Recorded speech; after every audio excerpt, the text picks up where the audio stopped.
Hello, everyone, from Gray Man Media. I am your host, Devin Gray, and this is Down to Earth with Nicholas Porter. Nick is an electrical engineering student and one of my closest friends.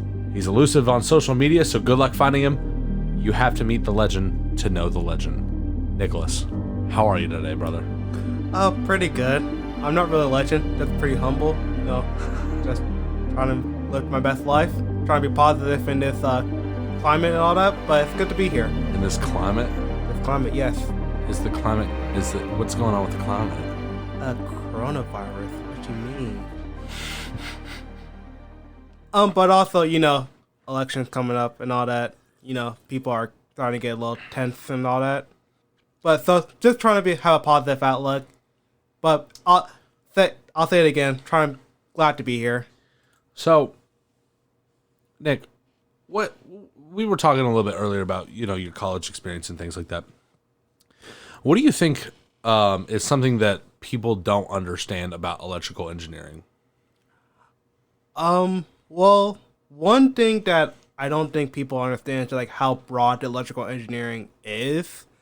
So, electrical engineering kind of started out as kind of like just basic like circuitry, circuit boards, semiconductors, and like power lines and all that. Then it's kind of expanded to like more broader things as time went on. So it includes like programming, anything based on around computers, and pretty much nowadays it's pretty much based on anything you can find in daily life. So I think when people hear electrical engineering, they don't think of like, maybe just electricians, like, lighting or whatever, but it's actually just encompass like a whole like broader scale. So that would include like things like, just to put it simply for the majority of people, would be like something as simple as like your cell phone and stuff. I mean, you need electrical engineers to do things of that nature, correct? Yes, of course. You need like a whole team of electrical engineers because electrical engineers, they kind of have their own like concentrations where they kind of excel in. So you got the circuit people who like create the circuits and like make sure all the parts are working in order, like make sure they all work together. And then you got the programmers, the software side that also push your apps and like puts all your user interfaces, all that. So it's kind of like a whole team based thing. And there's like they could be like upwards of like 10 people or more just like working on one simple device. Is that so? When you're talking about programmers, is that part of the electrical engineering field? Yes and no. So in the beginning, it was part of the electrical engineering, but nowadays people can find like people can use computer engineering or computer programming or software engineering to kind of create those programs. But in of itself, like the programming part is still under that umbrella of electrical engineering. It's kind of a more of like a special like kind of major into it. So it's like it's within the umbrella of electrical engineering, but it's more like a specialty. Yeah, pretty much. That's crazy. That's crazy because like for me, who is just basically a giant gorilla who doesn't know what the fuck he's talking about, that I would have never thought that electric. Because when I think of engineering, I think of people who are designing things. And now that I'm talking about it, it kind of makes sense because it's like, okay, well, programmers are kind of designing something. Yeah, so you're kind of right. You're pretty much right where like engineers, they kind of build something or design something. But it's like that, you kind of like look into that first key word, like depending on what you do. Because like, civil, where it's like pretty much building like bridges and stuff, is totally different from like electrical where they're building like smartphones or game stations or whatever. So it's kind of like the second term is like the same thing, but like the first term is like really what you kind of like. It's like the clue to what they're building in the end. Okay, I think I grasp that. At least my simple monkey brain does. What made you go from what was it? What were you doing before? It was general engineering or? Yeah, so For those you don't know, which is probably everyone because I'm, elusive. I started out as a general science major in Morehouse College in Atlanta, Georgia. General science isn't really the major. It's just part of this thing that they call a dual degree engineering program where you do 3 years at their college and then 2 years at an engineering institution of your choice that is partnered with that school. So I chose general science because I kind of wanted to get to my engineering classes as soon as possible. And there was another choice, applied physics, where you would have to do more classes and more harder classes for that.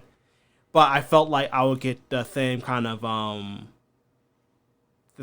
knowledge from that. Plus, I knew I always wanted to be electrical engineering because just because of my preferences and my strength that lies in like a lot of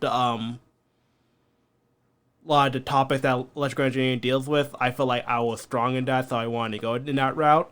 But it applied physics mainly deal with like thermodynamics and like a lot more heavier, harder physics-based classes, which electrical engineering don't really need, but it can help like maybe once in the blue moon. Like if I was like going to like civil or mechanical, then I definitely need like something like thermodynamics, like learning about heat, energy and all that can be really helpful for like building bridges. You don't want a bridge to fall like burn up or whatever. But as far as electrical engineering, you don't really need to know that unless but you pretty much know that circuits they heat up once they get once they're coursing 10 volts through them and all that. So I went with the easier choice to kind of spring towards the more electrical part. And then once I get to my engineering school, which is University of Michigan, I started applying myself into more electrical based classes. I decided to go more hardware instead of software because personally I don't like sitting in front of a computer for 8 hours a day, 40 hours a week. That's fair. I would like to get my hands dirty, get some shocks and bruises along the way. But I feel like that's much more beneficial, much more fun, honestly. So yeah, just studying mainly the hardware-based courses and trying to hopefully finish at the end of this year, hopefully. So you were saying earlier when you were telling me about this, you were saying that you were kind of playing into your strengths, and that to me immediately sparked. It was like, okay, well, so what's your end goal? What's the dream job that you're gonna get after you complete this, incredibly intensive degree that you're going after? So kind of my dream, honestly, I would like to be the person or be part of a team that makes the new I guess Dell computer or Acer computer or whatever, help make the next generation of computing and all that. Either it can be desktop or laptop. I know that's kind of a far out dream that may or may not happen. But I would personally just like to in the end work for a company that could help at least one person in the world, either in computing, maybe it'd be their phone or any type of electrical component, just helping them. But I definitely think that I can reach my dream. I think I have a good tenacity towards working towards my goals. But if I don't get it, and if I go for something a little bit lower, I won't be too hurt about it. But I always try to reach it after something better. So okay, so you're really interested in being kind of on, this is my interpretation, correct me if I'm wrong, but you're really interested in being on kind of the bleeding edge of the next generation of computing. Yes. So how does that tie into your interest in and furthermore, not just interest, but you actually applied for an internship at NASA. So how does that tie in? Well, I feel like for one, I feel like the job market nowadays definitely look for people who have experience.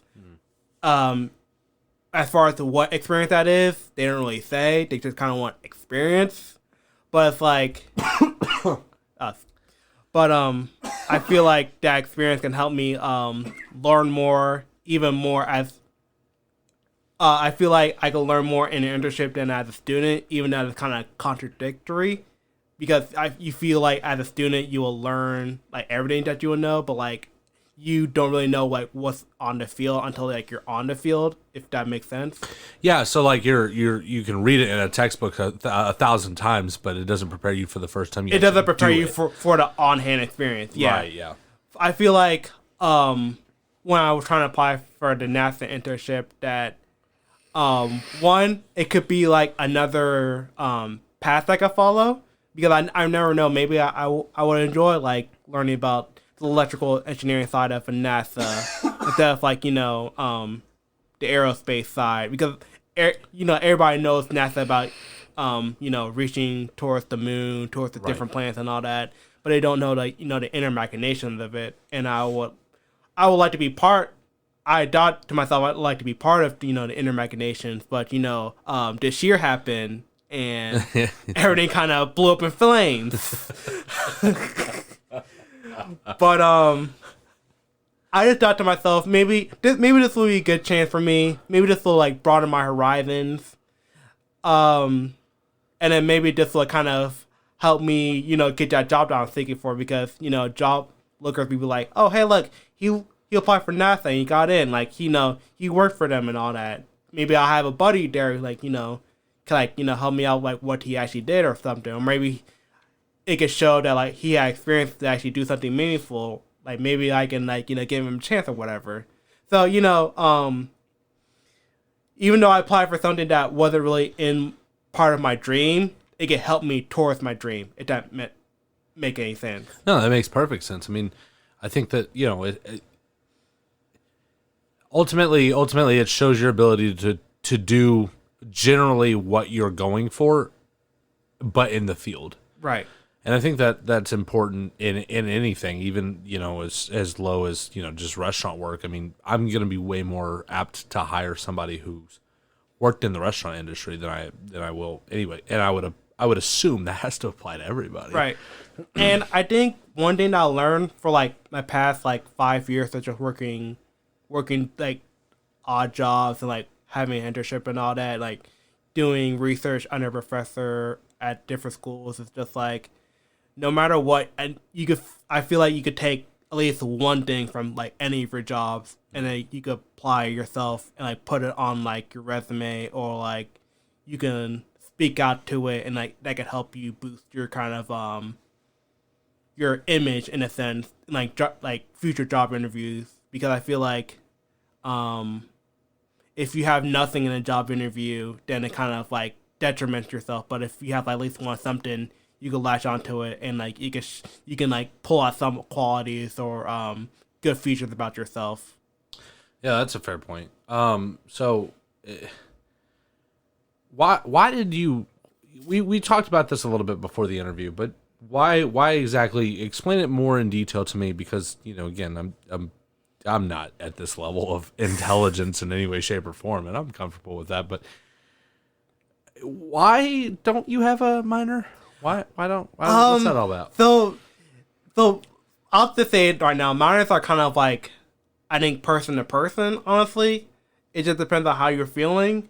I personally feel like minors can help you kind of get your foot into a door where you may not have the time, or for most people, you don't have the money, like to spend like maybe another 2 years in college.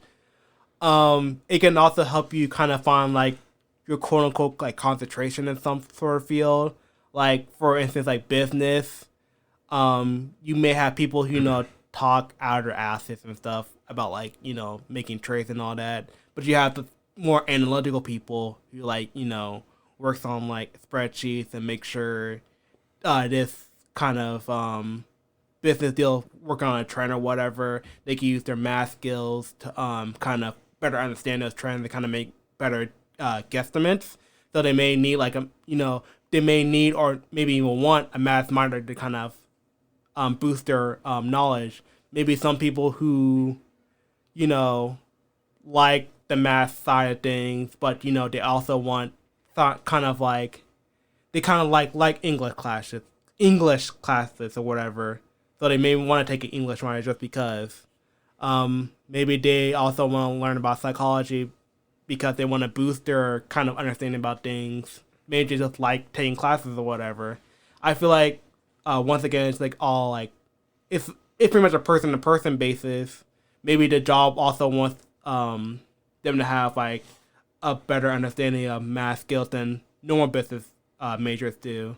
So I think it just depends on the situation. Me personally, I just think that electrical engineering is pretty much, it's broad, but I feel like in my perspective, there are classes that are geared toward a certain field, and you kind of know what field you're either good at or you like, that you will want to go to more of that field.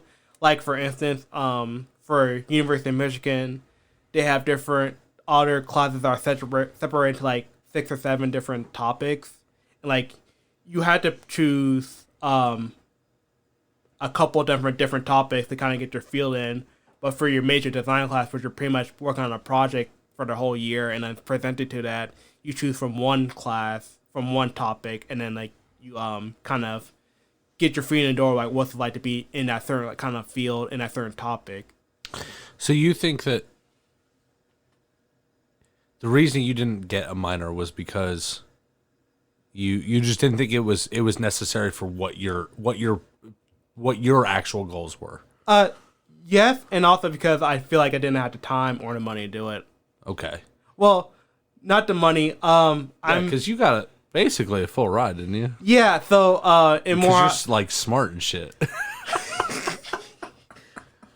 Well, first of all, I try to be humble about it. I don't want to be the person who brag about their But he is a genius. I always say there's people smarter than me, and then there are less fortunate people. I'm, in the middle. I don't want to brag about it because I feel like there's a fine line between there's not a fine line between being prideful about your what you got and being very arrogant, and I feel like that line kind of fades out eventually. So I like to be more on the prideful side of what I got. So you're I mean, yeah, for sure, but you do have, you basically have a full ride, right? Yeah. So the first college I got a full ride because of my ACT scores and just how I worked my work ethic and like my grades and all that. And at Michigan, I got a transfer scholarship because I was working under the dual degree program, and they always give a scholarship out to their students. But I also got some academic scholarships from the electrical engineering chair department. So yeah, I guess you could say because of my because of what because you're a genius. Because of how hard I worked, I got what I deserved in the end. Yes. No, yeah, and I want to be very clear about this. Obviously, you were born with some obvious intellectual prowess, but that's not to say you didn't bust your ass to get where you are. Oh no, there are multiple nights, like last year, the year before, ever since I got into college, where there were some nights I only got like 2-3 hours of sleep, and not just because I'm playing video games, but like just because I'm just busting my ass in the library. Even when sometimes libraries are closed because like they close at midnight or whatever, I'm still busting my ass in like study halls or even sometimes in my room because I can't study in my room. I learned that the hard way. A couple midterms, but if I know I gotta do something, if I know I'm struggling with it, I take the time out of my hand to get on my grind and make sure I at least pass the class or get a certain GPA standing. And that's taking out my video game time. And if anybody knows me out there, the video game time is precious to me. So, yeah, because it really is. Like anybody who really, and this is not just college. This is in all fields everywhere. If you really, really want to be successful at anything that you're doing, you're gonna have to sacrifice some personal time. You're gonna have to sacrifice some sleep. And I think that a lot of people, like. If, for instance, when I was saying, oh, you're a genius, it's like, yeah, you are, but that's not to say that you didn't, lose hours of sleep multiple nights in a week. I'm not the type of person who was just born with like, yep, let me work on the multiplication table when I was like 3 years old or whatever. I mean, there may be some people out there. I'm not gonna judge them. If they got it like that, they got it like that. I'm not gonna be mad that they got something that I didn't get. You work for it. Yeah, I'm gonna say, all right, you got a handicap in this race. All right, let me just bust my ass, train and all that, and let me meet you on the track. You know what I'm saying? Yeah, because that's basically what it is. Like learning, it's your brain's basically just a muscle, right? I mean, right. I mean, way more complicated, but for argument's sake, I mean, there is something to be said. With just like any kind of muscle, the more you train it and develop it, the better it is. The better it is, and then some people just start. I'm not even gonna lie, just start better. Yeah, I mean, like you can't be a basketball player. You can't. You weren't. I'm only 5'3.5", so you weren't born with that. So some people are born with the ability to play basketball because of whatever presets they have, but I mean that doesn't take away from the hard work. That doesn't mean that you can't be a basketball player. Like if you. Like, sure, you're not gonna be in the NBA or whatever, but like you can still, be on the streets, practicing or whatever. You can still at least play in high school, college, whatever. If you just, train hard enough. Hard work goes a long way. I say sometimes even better than natural born talent. I think that's one of the things I respect about you most, Nick. And I don't know if I've ever told you that, but I mean, you understand that if you want something, you have to go fucking get it yourself. Mm-hmm. Ain't nobody else gonna do it for you. Oh no! Nobody can teach yourself. I'm sure I don't know anything about calculus, but I'm sure you know calculus, and you got a pretty good understanding on math in general. Yeah, but I feel like the thing is also you just kind of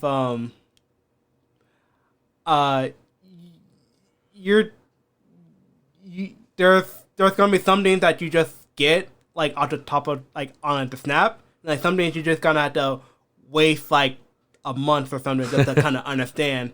Sometimes that's for me. In electrical engineering, the circuit-based classes where you have to learn what the voltages is at for the resistors and the capacitors and all that. I get that, but for semiconductors on the other hand, I had to waste a whole afternoon just reading the first chapter. It's what did I read again? Let me go read it again.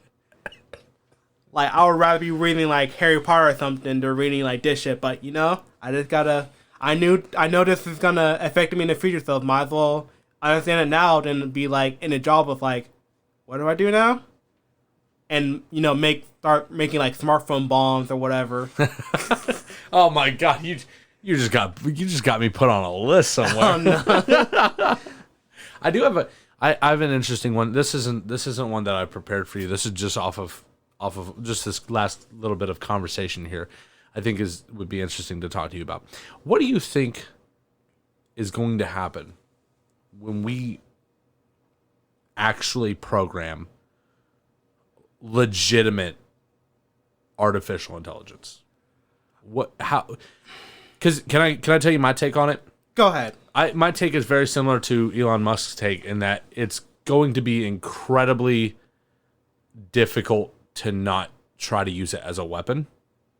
Right. Right out the gate, because who's going to invent it first, right? It's going to be the military of whatever country actually does it, right? Probably.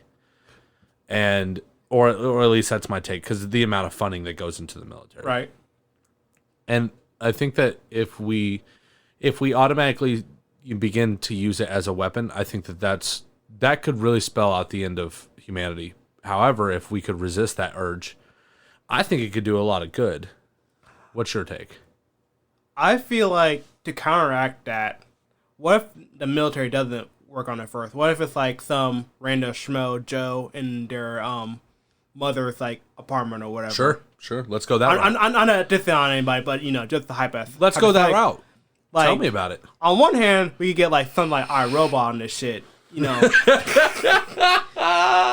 fucked.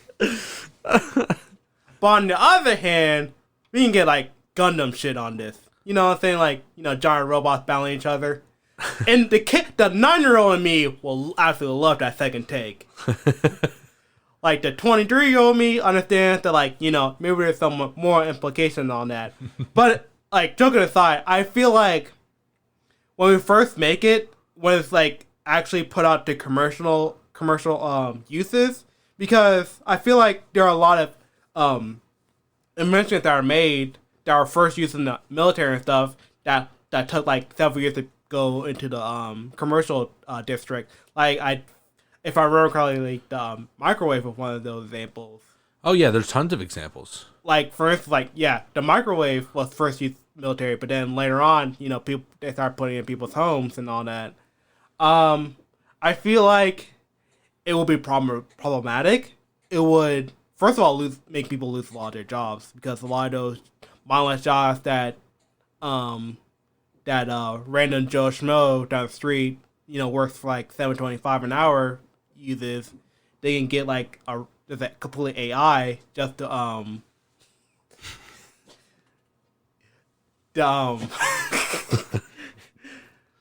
they can make an AI to just do it for free, and like that'll make people lose a lot of their jobs. It's kind of like how in World War II, when people went out to fight, and then not World War II. Well, actually, World War II. It was one of World Wars where, like, the females started taking the factory jobs and whatever. That was World War II. That was World War II. Okay, thank you. I'm not dissing on any like females or anything. I'm just saying. Yeah. I'm just stating a fact. You're talking about history. Yeah, and then it was kind of hard when, like, the male figures came back after the war. It's like, well, where's my job? It's like, well, the females, like, took those jobs. They made like a nest or whatever in there. They're secured and all that. So it's like, well, now I'm out of a job. What do I do now? It's kind of I feel like it could be a similar situation in that, where, like, well, the AI took all my jobs. Where do I go now? What do I do here? And it's not really like it is a bad thing, but it's kind of like more of like you're kind of stuck in this kind of limbo of like, I don't know what to do anymore. Where do I go from there? That's a good point. And I want to talk about that, but you were mentioning, AI, hitting consumer grade. Right. Do you think that it would? Don't you think that it would make a profound difference on humanity in general before it ever hit consumer grade? Because the way I think of it is like, okay, so AIs, will supposedly be able to run, countless simulations. We're talking about atomic computing, right? Where a 1 can be a 0 and a 0 can be a 1, and all of it can all be at the same time or whatever. Right. Or quantum computing, I think is what it's actually called. It may be. I'm not really in the quantum field, so right. That's above my pay grade. Well, hey, I'm not even in college and I'm talking about it. So, obviously, we're two apes that don't know anything. We're just hypothesizing here. But like, if it wasn't used immediately for war, I mean, theoretically, it would be able to solve things that is well beyond our current technology. That's available to us. Like, you could ask AI, in the way I imagine AI would be, you could ask it, hey, cure cancer. And like, it might take a couple years, but it won't take the decades that it would take normal people to run those simulations right. to figure out what might be the cause of cancer, what might be able to prevent it. And I think that AI in general will have just a profound effect on humanity even before it ever hit consumer. Well, I also like to think that the AIs are also, in the end of the day, just like huge ass like algorithms. Yeah, but that's it. But it won't be. It wouldn't be. If it was AI, it would have the ability to learn by itself. Basically, humans creating another human mind, so you don't need any kind of program to teach it. That's what I'm talking about.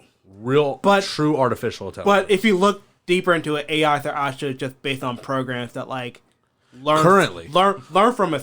Yeah, I understand that it would, in the hypothetical future, they will be able to, be born out of the box with like some random code and be like, hey, do this and learn from your mistakes and keep on working on it. Actually, learn from the mistakes of your beta versions when we roll out the, is it the alpha?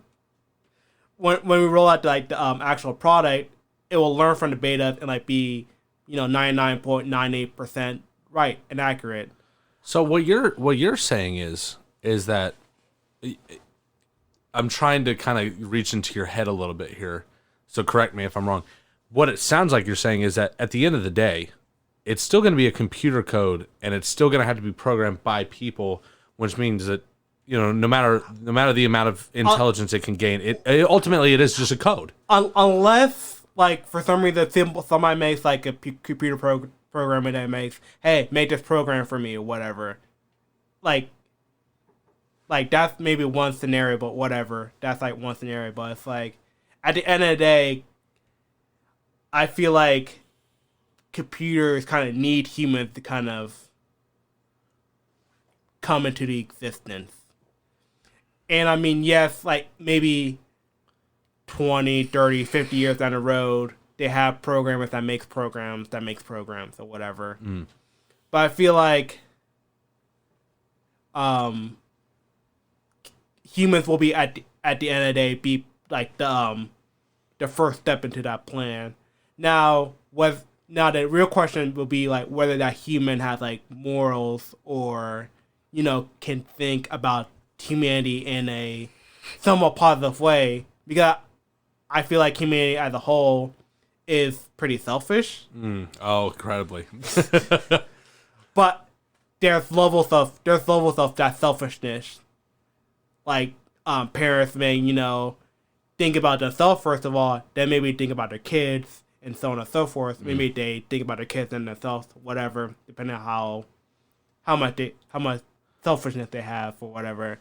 But I feel like that at the end of the day, when we're talking about this humanity, I feel like we also need to talk about these humans who are making that in that level of humanity, or that or how much saneness or how much common sense they have to have to kind of better themselves. Because I feel like if you have somebody who's like tired, like got bullied in high school or whatever, like wants to make people suffer all that because of their bad childhood, making those machines, that's kind of a red flag thing. Maybe we should get that guy off our program or whatever and all that. Again, I'm having a hard time putting this into words.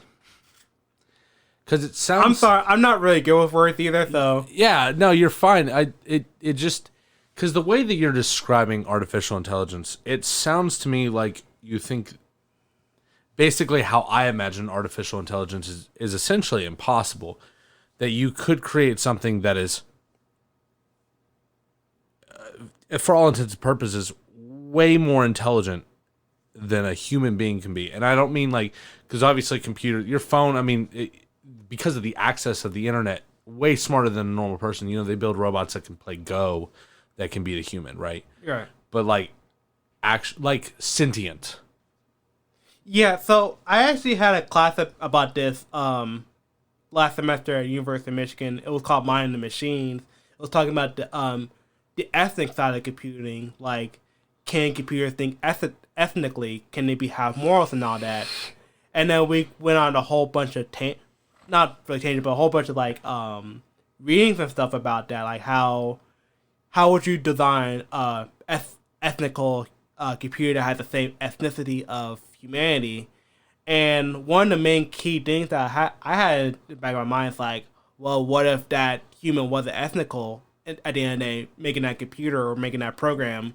would that program be considered ethical in average human in the group or whatever? In the common Right. common idea of what ethical is. Or would it be considered ethical other than that that's lone or group of computer programmers who made a computer but don't have any moral humanity to them?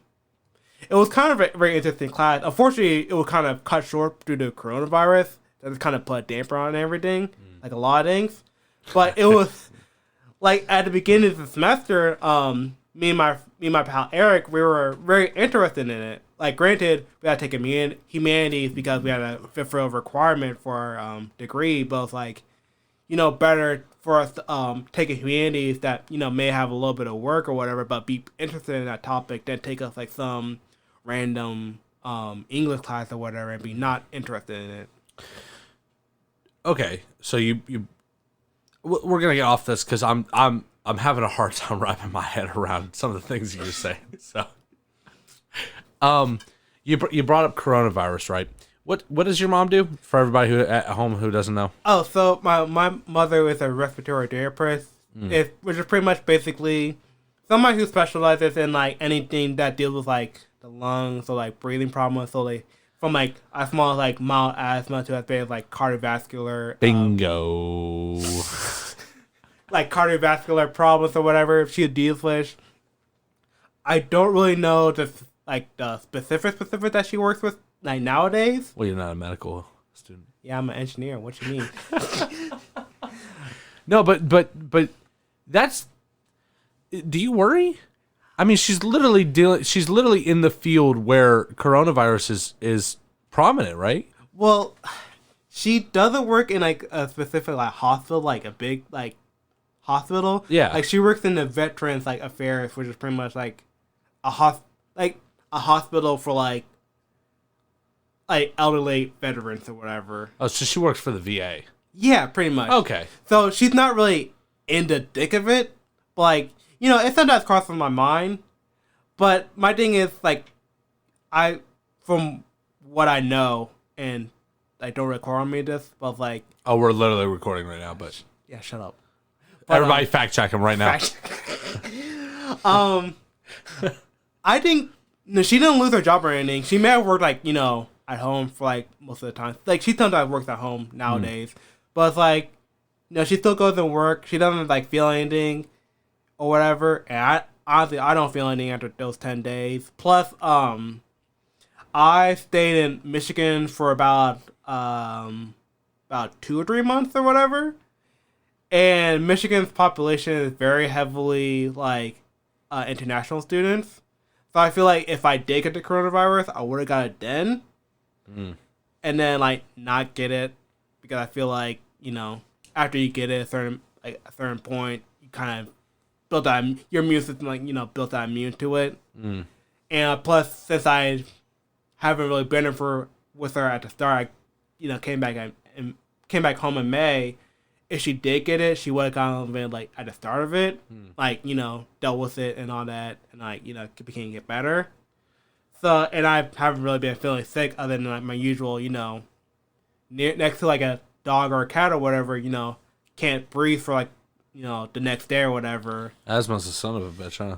Yeah, it is. Hey, still love dogs though. Yeah. Yeah, so I bet she has some pretty hot takes about the whole coronavirus thing, huh? I've never really talked to her about it. Well, one, because I don't really see her that much. I mean, I live at home, but it's like I'm working like yeah, you work so damn much. I'm work from sunrise to sunset. It's like at college, at home, Nicholas is at work. Yeah, pretty much. During those days of quarantine, like I had a roommate and all that, but my roommate lived in Ann Arbor. Well, not really Ann Arbor. He lived an hour away, moved back to his parents' house and all that. So it's pretty much I had the whole apartment to myself for those like 2 or 3 months. Like that first month was okay. Yeah. I was doing fine. Second month, however, just kind of like, damn, I need some human interaction. Did I tell you about when I went to Las Vegas? No, you did not. So I went to Las Vegas for noodles or whatever. And we were Noodles rented out, basically, a bunch of rooms of the hotel that we were staying at, the Hard Rock hotel. And I was actually supposed to share a room with somebody that I had never met in my entire life. Mm-hmm. Well, surprise, surprise, when I walked into that hotel room and dude never showed up. So that reminds me, like, when you were like, oh, yeah, I had the room to myself. Dude, I was so fucking happy when that guy didn't show up. Because I showed up drunk as shit after playing at the casino, after hours of bullshit, Noodles propaganda, which a lot of it was actually, really cool. But yeah. But then when you got done, you're in Vegas. You're in Vegas, you got to hit all the Vegas traps. You know what I'm saying? I didn't get to, me and Brett walked the strip a little bit, but I mean, mostly she went to sleep and I kind of stayed up and, played around in the casino or whatever. I didn't have much to spend, but at one point I was up like $100, but then I lost it all. That's how casinos get you. Yeah. I've never been to a casino, so all my gambling addictions come from video games and all that. Oh my God, Nick, we gotta go to a casino. Are you? Hey, you're good at math, right? Hey, we'll talk about this off camera. You're good at math, right? Talk about this off mic. No. What You're good at math, right? What do you mean? I don't count cards. Even if I did, they'll beat the shit out of me. Hey, they're never Have you seen 21? You can totally count cards. You might not be able to do it right now, but you could do it if you learn how. From what I remember from my drunk Uno night on my 21st birthday, I'm terrible at card games. In general? Drunk. Well, I mean, yeah. Maybe we don't bring you. Yeah, don't bring me. Maybe the slots, Maybe in Pokemon, when they had the slot machines and all that, I was pretty good at it. And then, I kind of lost everything. Yeah, slots are all luck, man. I got one more question before we take our first break. You obviously you applied to an internship at NASA. Have you ever had an internship before, and what was that like? Yeah, so I actually had an internship at the Pacific Northwestern National Laboratory in Richland, Washington. I can't really go in too much because I had to sign a waiver thing. What? Holy shit! You signed a non-disclosure? Holy shit! That's amazing. We're gonna talk about that later, right? I mean. I don't think it's any big deal, but it's like, Well, don't break that. It's illegal. I know. But it's like, it was a fun time. I met some cool people. I actually enjoyed the place I lived there, even though Washington, I was in the desert area, so it was like, there was like no rain. There was no Washington State has deserts? Yeah, they're like... We've had this conversation. Because I was so confused. I was like, it rains there 24/7? What are you talking about? Seattle rains 24/7. There was literally one time with me and my friends up after work. I was like, oh, it's raining. Let me go take a quick shower. Like, I don't take slow showers. I take like a, quick 5-minute shower, wash it off and all that. Came outside, dry. Wait, so can you not talk about what you guys were working on there, or because you were working at a laboratory? I don't know the extent of it, but it wasn't too big of a deal. It wasn't like groundbreaking shit or anything. Sure. But it was like, I don't want to, get in trouble or whatever. No, please don't. But I'm trying to get as much information out of you as I can without you getting in trouble. It sounds sketchy. It's not sketchy. You're a computer engineer. Yeah, but that's exactly what somebody would say if they signed a non-disclosure. You're a computer engineer, or electrical engineering student, and you go to work at a lab completely on the other side of the United States of America, and you're working in this lab, and you're not allowed to talk about it. I feel like they make everybody sign it just because. I'm sure. What were you working on? There's some redacted. What were you? You were reverse engineering aliens, huh? Redacted. Oh. I wish you could talk about it because that'd be super interesting. But I think if you could talk about it, it'd be less interesting.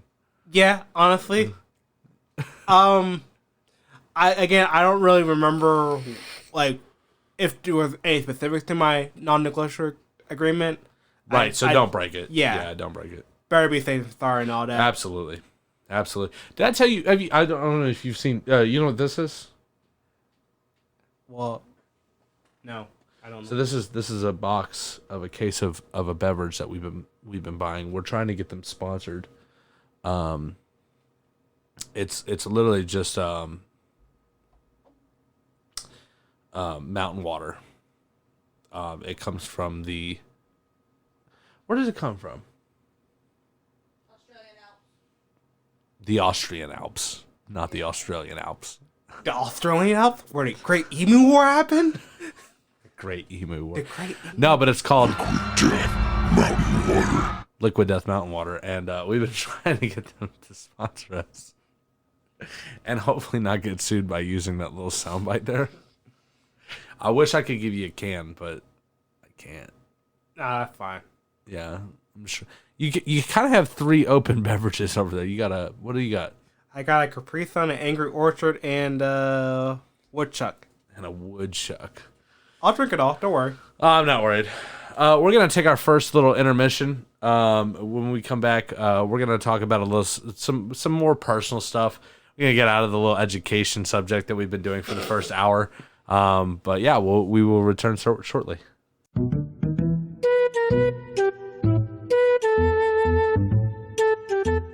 Ladies and gentlemen, we're back with Nicholas Porter from our very short intermission. Nick, I gotta ask you, as a gentleman who has seen, And a scholar. as a gentleman and a scholar, for sure, a scholar, as a gentleman and a scholar who has seen all sorts of different areas of the United States of America, do you prefer to travel by car or plane? Honestly, I like the plane ride. I feel like you meet a lot of different people, especially if you don't pick your seat and you don't travel with people. I'm gonna stop you right there, Nick. Do you talk to these people? Sometimes. You're a fucking liar. How do you know that? Because you're antisocial. I actually really do talk to people. Not gonna lie. Really? You know, I say hey, they say hey. You know, they start how's the weather. I say it's pretty good, and then we just kind of roll from that. I'm not gonna lie. I don't speak to everybody on the plane, but you know what? Once in a blue moon, when I do speak on a plane, it's a very good conversation. I meet some nice old ladies. I meet some young gentlemen who's like, you know, starting their careers or, you know, been in their careers. I mean, like a lot of people. Do I know their names a lot? Not really, because I've only met them one time. But I feel like I had generous conversations. Like pretty good conversations that I don't want to take out my Nintendo Switch and play video games in order conversations. Nick, I would if I was a gambling man, and believe me, I am, I would have never put money on that. I would have never believed you. You don't know everything about me. I guess so. That's why you're here. Do you like horror movies? Horror movies? No, I absolutely hate them. Is it because you get scared or why? Yes, I am a chicken shit. I'm not gonna beat around the bush. I am a chicken shit. You can show me the least scariest movie ever, and I'll be hiding behind the couch just like waiting for it's over. There was one time, me, my siblings, and my cousins were at my grandma's house. I guess they were watching one Halloween movies with Michael Myers is in that one, right? The Halloween, yeah, that's the main. It's Michael Myers is the bad guy, yeah. So I think we were watching one of those, and I literally had my my Nintendo DS like sitting like up to my face, like blocking the whole like TV screen. The TV screen is like meanwhile like 6 feet away or whatever. I mean I did like dead center in my eyes, like playing like whatever's on my DS. Like, is it over? Let me put my headphones in. Actually, I didn't have headphones in there, so I was like, is it over? I just hear screaming and all that. Let me just wait until you just can't do it. No, I cannot. Like comedy horrors, like scary movie. I can deal with. I have fun with that, but it's like anything else, like Scream or whatever, Texas Chainsaw Massacre, I can't do. Especially horror games like Outlast, yeah, Fear. I think. Oh God, that was such a good game, though. I can't do it. Oh God, that was such a good game. What was that game where it's about the kids in the snowy mountains or whatever? I forgot. Oh God, I have no idea what you're even talking about. It was like these kids in the snowy mountains or whatever, and they the snowy mountains, yeah, up in shut up. But like they get like, you know, tracked down by like these this color or whatever, like, you know, depending on like how you play the the game like They May Die or May Live or whatever. So you didn't even play like Slender? No, I have not. Oh my god. Nick, I just found out what we're going to be doing at the end of this. No, no. Give me like a Cookie Mama or whatever. I'll do that. Okay, all right. What is it like? And feel free to go into depth as you want to about this, or not. What is it like being the son of a sheriff? Son of a sheriff? I enjoy it. Like 10 out of 10 would recommend.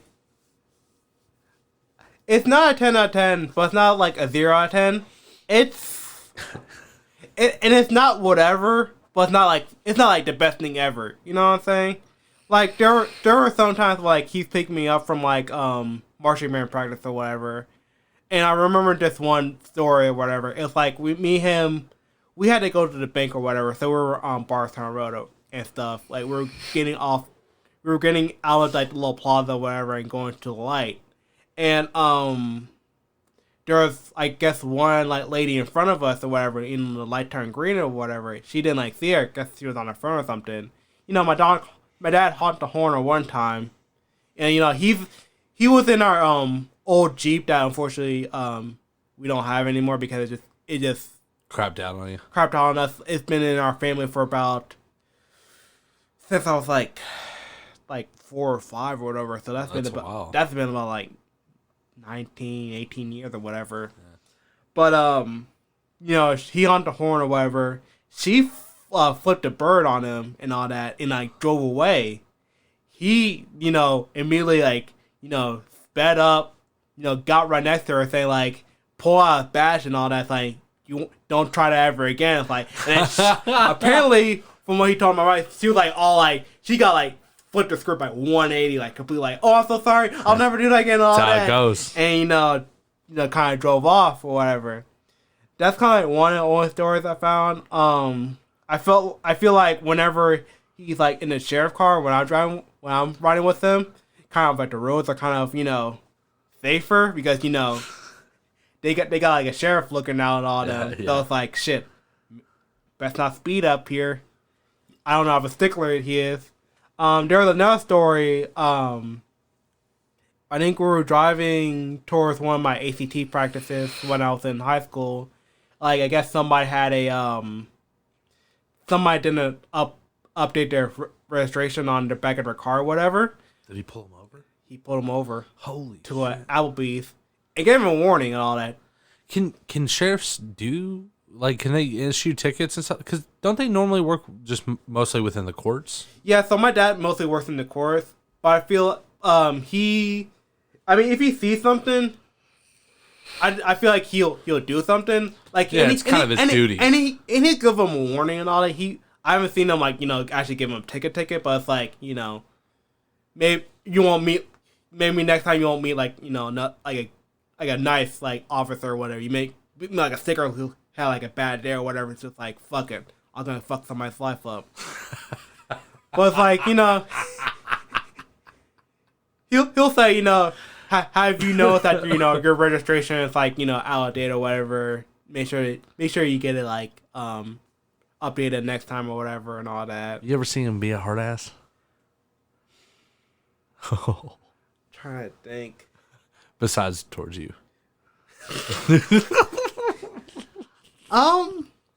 No, not really. Just to you, huh? I'm not gonna answer that question. No, I feel like whenever he's in the sheriff car, like back then, because nowadays I usually drive myself anywhere when I need to go. But it's like back then, like when he was in the sheriff car, he wasn't really like a hard ass. He was like, you know, giving people warnings or like, you know, making sure like they drive safe, because, you know, when you're driving, you know, you're not looking for yourself out for yourself, you're looking for other people. It's like, if you get in a crash, that affects like, you know, 2-3 people right there then and there. So it's like, you know, just trying to make sure at least the roads are still safe and all that. He's a veteran, isn't he? Yes, he is a army veteran. He's been he was in the service for about 20 something years. He got out when I was in 8th grade of high school, so that was about 7 years ago. Oh shit. Yeah, you're old. I am old. What does that make you? Ancient. Yeah. Yeah, he got out. He was deployed in Iraq for a little bit when I was growing up. So that was going to be my next question. Was he in or out when you were alive? And obviously you've answered that. What was that like? Do you have any memories of that? I do have memories of it. It was kind of hard. Granted, it was with me and my 3 other siblings, so it was the 4 of us. Plus my mom was also there too. Wow. I mean, yes, of course, obvious. It's an obvious answer. Yes, I know. Dickhead.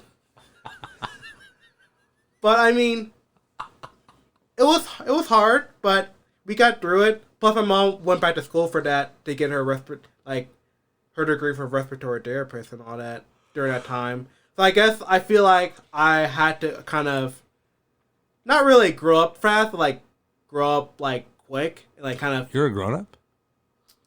Yes, I am a grown up. I'm 23 years old. I paid rent. I paid for groceries. Good man. But it's I feel like I had to take a little bit of responsibilities here and there.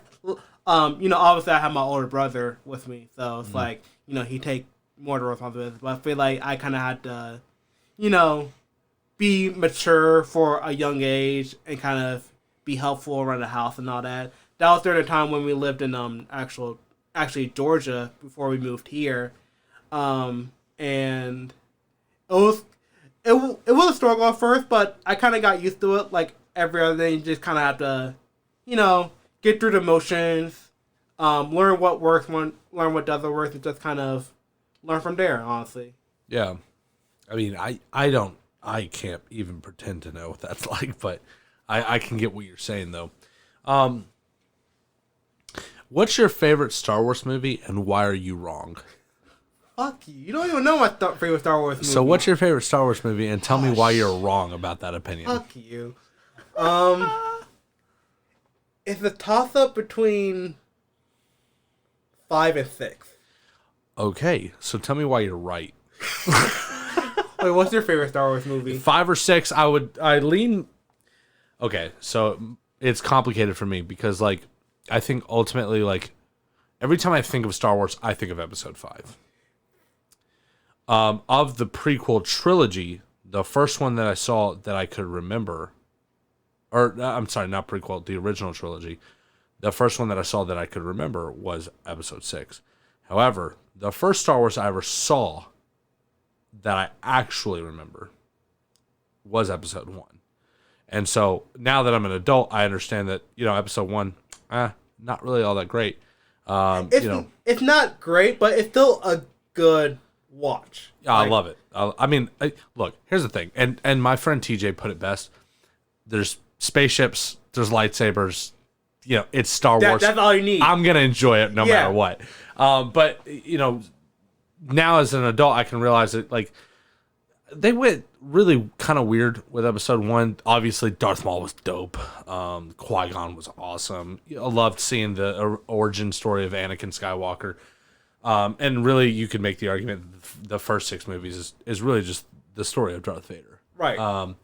But yeah, I think I lean more towards Episode 6 because it was the first original trilogy movie that I remember watching and remembering.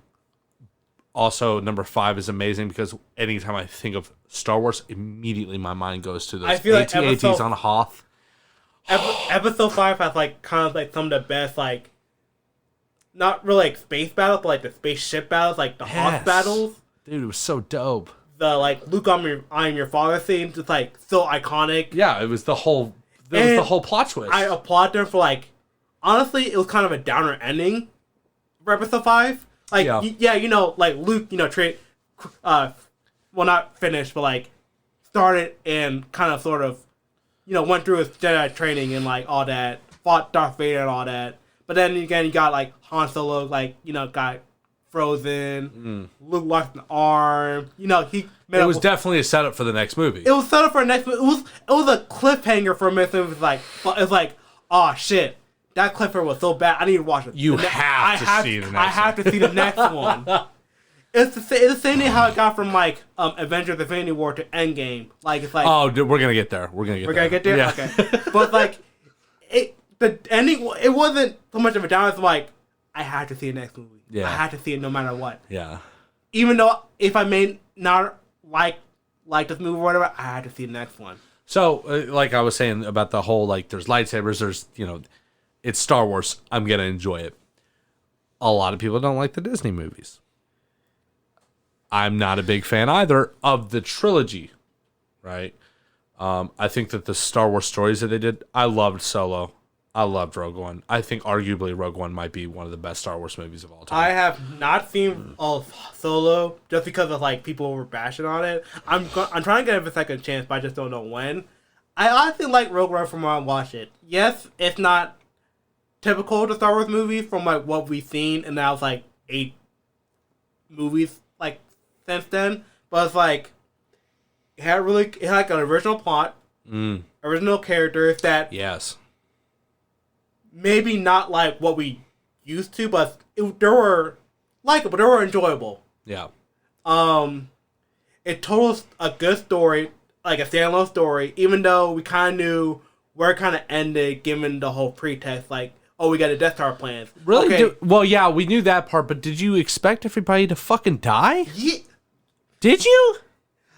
Okay. It was a Star Wars movie. I expected everybody was all the good guys were gonna live at the end, right? If I honestly, like, after like years of like after seeing it again and all that, I kind of had the mindset of like if everybody lived, I'll be like, okay, so but where are they during like It would have episode- been bullshit. Yeah, it would have been both like where are they in episode 4 or 5 or 6? Yeah. What were they just sitting in like a beach or on Kashyyyk or whatever, just hang out with the Wookiees? Chilling with the Wookiees. Hey, what's up? It's me, I'm the boy Chewbacca. Okay, and not gonna lie, I loved the main droid in that cast. Yes, he was dope. he What was- was his name? I forgot his name, but Me too. he was a snarky asshole. Yeah, I loved it. Like, it was just the best of both worlds from R2-D2 and 3PO. Yeah, and I don't know. I think that I wish when Disney took over the franchise, they would have just left the fucking original 6 movies alone. I do like the hot take here. I actually like the 3, the trilogy that Disney made. I didn't like the first one I saw. I was like, okay, I'll give it a chance. The first one, to me, felt like they were retreading old ground. Big time. Oh, but wait. Then the second one was really kind of exciting. But then when like they did the whole like scene where they had like the speeders, but they went into the ground, but it looked like snow, and they were literally going up 18. I was like, the motherfucker, that's episode 5. We're watching, and then they go into the planet with the Millennium Falcon. Like if that wasn't the Death Star 2 scene where the Right. Millennium Falcon, I was like, y'all really. And then the third one came out, and I was like, Well, you know, the eighth and like 7, like the 8th movie was went by like a separate like director or something or writer or whatever. And Yeah, then they 7-9 they had the same 7-9 had the same director. So it's like yeah, yes. episode 9 was pretty much kind of like trying to backpedal on like what episode 8 director did. I do get that. I do understand that. I actually, so I watched the first one, I was like, okay, I'll give it a chance. The second one, I was like, I'm not liking this so far. It just seems like they're remaking the movies. Then the third one came out, and even though, yes, there's a lot of things I could bitch about, but it tied it together nicely. I enjoyed it. And only after seeing the third movie did I actually like the trilogy. Not that it holds a candle to the original 6, but still. Right. I think we could both agree on that. Like, it does not. It No. definitely doesn't hold up a candle to like the original 4, 5, 6. Yeah. I think 1 and 3, I like. We don't talk about 2. I agree. I agree. Okay. I hate sand. Okay.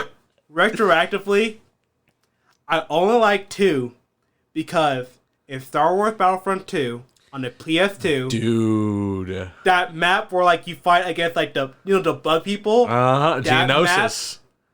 Slaps. dope. Just like the simulations. Fucking yes. Dude, that game was so good. It was amazing. Oh, dude, I bought that game 4 times. And you know what? Because the disc kept getting scratched, but I refused to never have a copy. I have a copy right now. I could boot it up. Like, okay, so I went to one of my friends, my friend's place. His name was Ton. Like, we grew up together. And all that. We pretty much went to each other's house like every weekend, like when we were growing up This is what we're doing. in elementary school. Played that. Like, after I played that at first, I was like, Mom, I need to get that game. I got so much, like, you know, like those special weapons, like I was literally just about to ask you if you ever unlocked any of the special weapons. all the special weapons on my profile. I didn't get all of them. The first one I got, because I didn't even know about them, the first one I got was the assault rifle one. Yeah. And I was like, holy shit. And then I realized, oh my God, they've got it for all the classes. I was like, it's over. I got the first one for the regular, like, the trooper. Yeah. I got the one for the engineer because Yeah, the flat shit shotgun. I love Holy shotguns. shit, that motherfucker goes. The beam rifle, I think that's what they call it, or maybe it was the beam sniper rifle. That was hard to get, but I got it. But The other ones I did not get. What I used to do was like pretty much capture the flag mode on it, and like Yes. I didn't capture the flag. I just went Conquest. No, I didn't. No, I wanted to capture the flag, but I didn't go capture the flag. I just went stand by my own base. People that kept running. So yeah. it's just like, you know, Feeding. I got, you know, kills to go for it. Did you ever play the? Oh, I wish they would have put this in the new Battlefront games, because I was not a big fan of the first one. I haven't played the second one. I heard it's a lot better, but I wish they would put. Do you remember on Battlefront 2 where it was like almost a chessboard? Yes, the conquest mode. Oh my I God. love that. It was the best. The There was so much best. strategy involved, dude. Yes, I'm so happy. Yeah. The only reason I didn't really enjoy the two new ones is because first person mode. I'm not good at first person shooters. I suck at it. Like, I'm not gonna lie. Like, Really? I'm good at like platformers. Is it because you just don't play them a lot, or is it just you just can't? It's jig with it? honestly both. Okay. Because I remember, like, my dad did buy back the Black Ops 1, and I played that for a little bit on the PS3. I couldn't get to it, but, like, you know, platformers, fighting games, racing games, puzzle games, well, depending on the puzzle, whatever, how much sleep I get, but whatever. RPGs, like, I'm good at everything. But, Except for first person. What about racers? Racers? I mean, I play Mario. I play Gran Turismo. Gran Turismo. I play Mario. I'm a killer at Mario Kart. Yeah. Crash Team Racing. Bet. Dude, okay. Here's what I was talking to Marcus. You know Marcus, and he was talking about Mario Kart, and I was like, well, I didn't actually grow up with Nintendo. We grew up with Sony. Yeah. Sorry to cut you off. No, but, like, please. In my household, for some reason it always happened like this. So, okay. I started out with the Sega Genesis. Holy hell, man! Okay. Because remember, my brother's like You're 1,000. My brother was born in 1992, so I guess they were still, you know, popular about then. Yeah. But it's like, I don't remember my first game, but like my first game is either Sonic the Hedgehog 2 or Mortal Kombat 2. Okay. How we got Mortal Kombat 1 was like 3 years old, I don't know. But it's like, that was my first console, and then, you know, whenever we have portable gaming, it was always Nintendo, like the Game Boy Advance, Nintendo. Well, Nintendo did it best. Well, Nintendo, they always had the handheld market. They killed it. Handheld, you know, kind of depends on like the console, whatever, and depends on the crowd. But like when it comes to home consoles, it was always Sony. I never had an Xbox growing up. Weak. That's why I hate the Xbox one. You don't hate. Yes, the Xbox, the first Xbox. The controller sucks ass. Okay, I can. The Dukes did suck. Okay, not gonna lie. The 360 controller, it was a lot better. pretty good. A lot better. But I always liked the DualShock. Okay, all I right. always liked the DualShock. Speaking of, no, you're talking to a guy who was Sony all the way up until 360. I switched completely to Xbox after that, and I immediately went from PlayStation 2 to 360, and I saw what online playing was like. Yeah, and Xbox had way better. I honestly feel infrastructure. like I can agree. Xbox does have. Yeah, y'all got hacked. best, like pretty much the best online attitude because I'm still a Nintendo fan. I still Love Nintendo. purchase. I always have a good time, but it's like their online sucks ass. Yeah, it kind of does. Like, okay, not to me personally, but like when I play Smash Bros. With my gaming buddies, I always have a good time. Like I have like, That's Nintendo. You always have a good time. but it's like I've seen matches where it's like it's pretty much like a PowerPoint slideshow. It's like, yeah, that needs to change like big time. Yeah. Sony is kind of like Sony's gotten a lot better. it's gotten a lot better. There's still some like hiccups here and there, but like Xbox always has that kind of online experience. I think it's just because of like them being part of Microsoft. Yeah. I feel like They had an upper hand. yeah, they had an upper hand. Can we talk about the look of the next generation of consoles? Can we talk about how it's going to be like $1,000? Look, I'm not buying one until they're already kind of been out for a while. I expect the price to drop pretty rapidly because they always do. The PlayStation 5, I actually like the way the PlayStation 5 looks. I like how it looks. I know this going to be contradictory. I like how it looks. I hate the white though. The only reason why is because The fins? I actually like the fins. The fins are alright. I'm not troubled by the design of it. It's Just the color? The color, because I feel like white gets too dirty. So, I one of the things that I saw, you probably haven't heard the podcast where we talk about it, but one of the things that I saw, and I haven't confirmed this yet, but it was like leaked knowledge, but like supposedly those fins are going to be kind of interchangeable. Mm-hmm. You remember how the 360 had the faceplate that you could change out and put? So I think that PlayStation might be doing that to where you can kind of customize how your console looks, which I think would be really cool. I would love to get back to that world where we could customize our own console. But I feel like, honestly, personally to me, PlayStation, like after the PS1, It's black. It's black. That's the color. It's black. Dude, the PlayStation 2. The PlayStation 2 was so dope. it's not like a glossy black. It's just like a pure like. It was matte. It was matte black. Yeah, and it had that dope like Sony blue and the font. blue popped out. Oh, dude, it was so. I have a PlayStation 2 sitting right in that fucking. We have so nice. We have both the fat model and the slim model. So I had my PlayStation 2. The fan broke, but I refused to give up. So what we did was we would play it, but we cut out the fan because it stopped working and it would overheat the console. We cut it out so there was a big gaping hole in the back of our PlayStation 2, and we'd shove it up into the fucking vent. That way the cold air would blow. Dude, it worked. It worked. I honestly like you told me off camera like a lot like off mic like a lot of your problems like the PS2 and not the PS2, the PS3 and the PS4 problems like mostly with the fan. I never had the problems like the fans for my PS3. Like, I don't know about the PS3 or PS4. Ours in the family is like not launch PS3 because I can't play PS2 and PS1 games. Yeah. Rest in peace. But it's like, it still plays pretty good. Do you not have original PlayStation 1 and PlayStation 2s?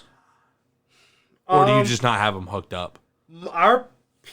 So we have the slim model for our PS2. It's in our quote unquote like game room. Yeah. I don't know. We don't know where the PS2 fat model went. The PS1, like the original model, is probably in our unfinished portion, but I had to go through digging through some boxes for that. I've bought 3 PlayStation 1s. None of them were operable. And we've got. I'll show you when we're done here. But we've got like this AVI switch, and it's plugged up into an HDMI switch, which is plugged up into my TV. So all the consoles I have in that living room right now, PlayStation 2, GameCube, all of them, even they're all ready to go. Oh, for I Nintendo, love it. Nintendo fan, I don't really like the GameCube controller. I hate the GameCube controller, but you know what? I love the fucking GameCube. It's so fun. I think the GameCube has a good selection of games. Sucks that it's so poorly, but it's like, I will take a Pro Controller for Nintendo Switch. I'll take a Pro Controller for the Wii U. The Pro Controller on the Switch was necessary. Necessary. I'll take the Wii remote before Wow, before the GameCube one? I like the remote. The remote nunchuck, I brought that for Smash Brothers. Cashy's hands. So we talked about the PlayStation 5 look. What do you think about the Xbox? It looks like a refrigerator. That's what it looks No. It looks like it's about to steal your bitch. That's what it looks Hey, like. what bitch do I gotta steal? It looks like you were about to lose your girlfriend. That's what it looks like. What do you mean? I don't have a girlfriend. Not What do you- yours then, motherfucker. Whoever's girlfriend. The PlayStation 5, it almost looks like it's wearing like some collars or something. Like it's Hey, what do you mean? I rock polos when I don't have to work. I'm gonna have to take you out on a steak dinner. And the Xbox is like, nah. Okay. Nah, bitch, Okay, get in the bedroom. Jokes aside, the what's it called? The Xbox One X? Oh, that's the thing that's really annoying because like I hate the way that they named it. Okay. It's like the Xbox Series X or something. I really do I hate feel that like shit. they should have kept going with the 360 motif, make it like 720. Yes. Yes. Okay, 1080 might be a bit much. Yeah, because then you get confused with like you might have some issues with where you're talking about like video resolution. Because a lot of people are still gaming on 1080p. I'm so sorry for you if you are, but you know some of them are. I mean, I feel like 4K is getting to the point where it's starting to become more mainstream. Dude, so I'll tell you a story. We've been running just the little YouTube app on our smart TV, but the smart TV is not 4K native. Our Xbox One X, however, dude, it's like going from standard definition to high definition. The difference between dude, do you have a PlayStation Pro? No, I don't. The Xbox One X fucking goes, dude. It's I beautiful. Technically don't have a PlayStation 4. My two brothers do.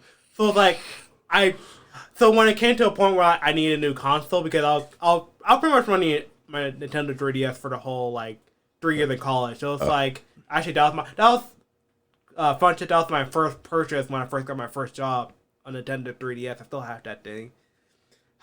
Put so many hours in Pokemon. But anyway, continue. When I want to get a new console, I was deciding between the Nintendo Switch and the PS4, and I thought to myself, you know, my two brothers has it. If I ever go back home after college, it's gonna be sitting right there. If I want to play a game, You can play a game. I'll play a game. Yeah. So it's like, and plus it's portable too. They took the best of both worlds, in my opinion. Oh hell yeah. Yeah. Plus it's cheaper.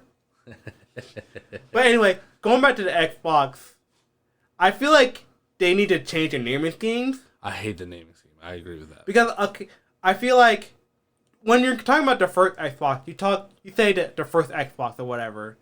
They go to their 360. Okay, sure, that's an upgrade. And then they're like Xbox One. Xbox One. Are you talking about the first one or the Yeah, new so one? I hate that shit too because every time I want to talk about the original Xbox, I have to say the Xbox original. You know, and that's annoying. Yeah. Because you should just be I don't know, maybe I'm just dumb, but I love the PlayStation naming scheme. Yeah. It makes fucking sense. You could count. It's 1, crazy. 2, watch Sesame Street. 1, 2, 3, 4, 5.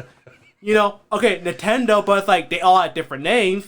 Well, So it was all fine except for the Wii U. okay, Wii to Wii U. That's and By the way, the Wii U sucked, right? yeah, Come on now. Yeah, it did. I'm not gonna lie. As a Nintendo fan, yeah, it did. It didn't have any good games other than Smash Bros. And Mario Kart. And then Mario Kart got ported to the Switch, so you know. What's the point? And they're porting all the Wii U, the good Wii U games to the Nintendo Switch. So it's pretty much not coming to port was like, what do you get Wii U for? Yeah. But anyway, I mean the Game Boy, but you had the Game Boy Advance. Yeah. That sounds like an upgrade. Yeah, the Game Boy, Game Boy Color, Game Boy Advance. Yeah, it sounded like an upgrade every Nintendo time. DS, Nintendo 3DS sounds like an upgrade. Yeah. But it's like, With the Xbox, it sounded like you went back up there. yeah, it did. Wait, we just went from... Wait, so you're saying we went from Xbox to Xbox 360 to one? What? What do you mean? I don't know. The mathematicians are rolling their floor. I don't know How do you who- go from 1 to 360 to 1? And you would think that with the massive amounts of money that Microsoft has, is they could realize like in a room, some motherfucker was just like, let's just call it the Xbox One, and no one else was like, hey, that's stupid.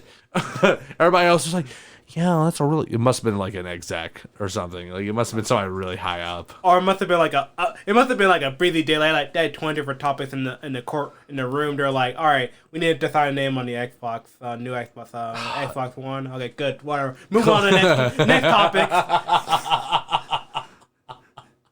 Cool. I don't want to fuck with that no more. I gotta count my $1 billion of money real quick. All right, Nick. I have a really, really important topic for you. It's not going to be easy. Are you prepared? Is it Pokemon Red or Pokemon Blue? I'll go Pokemon Blue because they had the best exclusives. That's what's up. I'm glad we got that out of the way. No. Star Wars in the entire Star Wars franchise or the entire Marvel franchise. You're going to make some enemies here. I'm going to say Marvel. Oh! What? Okay. All right. Explain Let yourself. me explain. Star Wars has 9 films. How many does Marvel have? 3? Okay, 3 of those films are really good. 2 of their films are pretty good. 3 of those films are controversial. We saw a Star Wars movie together. When have we ever seen a Marvel movie together? What? Why haven't we seen a Marvel movie together? We've never seen a Marvel. Why haven't we seen a Marvel movie together? Because Star Wars is better. All right. Okay. So Star Wars 4, 5, and 6, great movies. Yeah. I completely agree. 1 and 3 had some problems, but they're still good watches. 2, no bueno. Um, The only reason 2 matters is because you need it for the rest of the prequel. I mean, we just see Anakin bitch fit all during the whole 2 No, hours. I agree, but it's important to the story. Okay, yeah. 7, 8, 9, controversial. Agreed. Are we counting Rogue One and like Hulk Solo and all that? The entire franchise. So you're talking about not just the films, but everything else that comes with Star Wars. All right, not counting the spin-off shit. Marvel on the other hand has like 30 something movies. Tell me how many. You don't even know. You know exactly how many Star Wars movies Because there are, there though. are fucking 9 of them. I gotta count like fucking Phase 1, 2, and 3. So Marvel. Yeah, I feel like Marvel as a whole, like if you're averaging them out, has better quality. What? Oh, as a whole. If you're Okay. averaging I got everything. you. Okay. Because I can get on board with that. I'm not gonna compare like Thor 2 to like Star Wars 5 because I'm gonna pick Star Wars 5 no matter what. Yeah. But it's like if I'm watching Avengers 1, that's still a pretty good That's film. a fucking great movie. Okay, who's the not Marvel in its entirety, but just the cinematic universe? Who's the best? Oh shit. Yep. Oh no. Yep. Okay. This may give me on a blacklist, but I like Paul Rudd's Ant-Man. I like Ant-Man. Ant-Man? Yes, Ant-Man. Okay, I love Paul Rudd. I want to make that very clear. But Ant-Man, that's your favorite? I like his standalone movies. Okay, out of the 2 movies, I think they have real good consistency and quality. I can't say that for Iron Man because I think 2 is kind of... Oh. What did you just say? 2 is an okay movie. So we're going to fight is what you're telling me. Okay, 2 is an okay movie. Iron Man's the best. Iron Man... Okay, Iron Man Is the best. is a really good Avenger. I like Robert Downey Jr. Robert He's Downey great. Jr. does a fantastic Iron Man. I can't see anybody else playing him. Me neither, honestly. Captain America, I feel like one or 2 is really good. I feel like 3 is like stepping into Avenger territory, which is not 100%. Yeah. Iron Man or Captain America? Who's right? Oh shit. Who was right? Choose a side, bitch. Fucking shit. Can I go to Thor Ragnarok for that answer? You can tell me whose side you're on. Redacted. Nope. Nah, yeah. You can't get away with it. Yeah, I can. No. We're not talking about your family, and we're not talking about college. We're not talking about no lab. None of this. This is all Nick. You have to tell me. I feel like Winter Soldier did nothing wrong. He was brainwashed by Nazis. He was 100%. And not gonna lie, at the end of the movie, Iron Man was kind of, Iron Man was kind of not in the territory of like, you're wrong because you were a terrorist, but it's like, this is personal. Yes, I agree completely. But By the way, Team Iron Man. I feel like they pushed the Captain America side a little too hard because it was a Captain America film. Yes.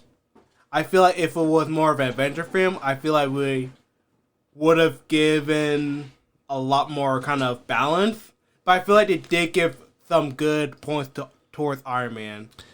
Even though I think the whole Government Registration Act kind of arc, especially what they did in the comics, I feel like I was more Captain America side in the comics. But I feel like in the movie they do give some justice, even though Tony as a whole is still kind of a selfish bastard.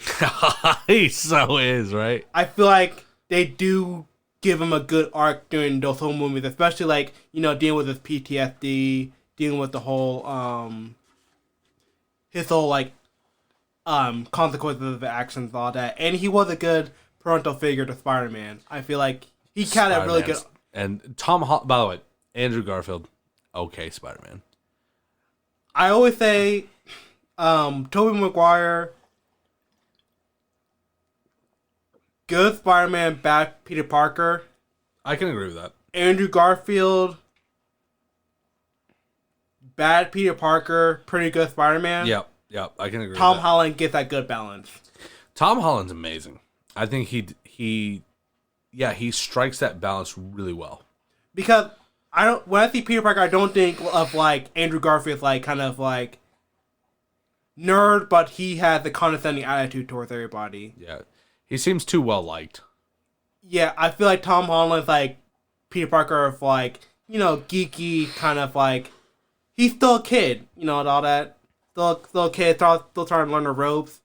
Especially like kind of dealing with like I feel like also Spider-Man works best like when he's dealing with like villains on his like level of power. Because I feel like if you're dealing with like cosmic shit, Spider-Man's not gonna do a whole lot. It's not gonna work out. But if you're dealing with like the Vulture, that's on his level. that's on level. I really like how they did with Mysterio. I loved it. Yes, I thought that was really great.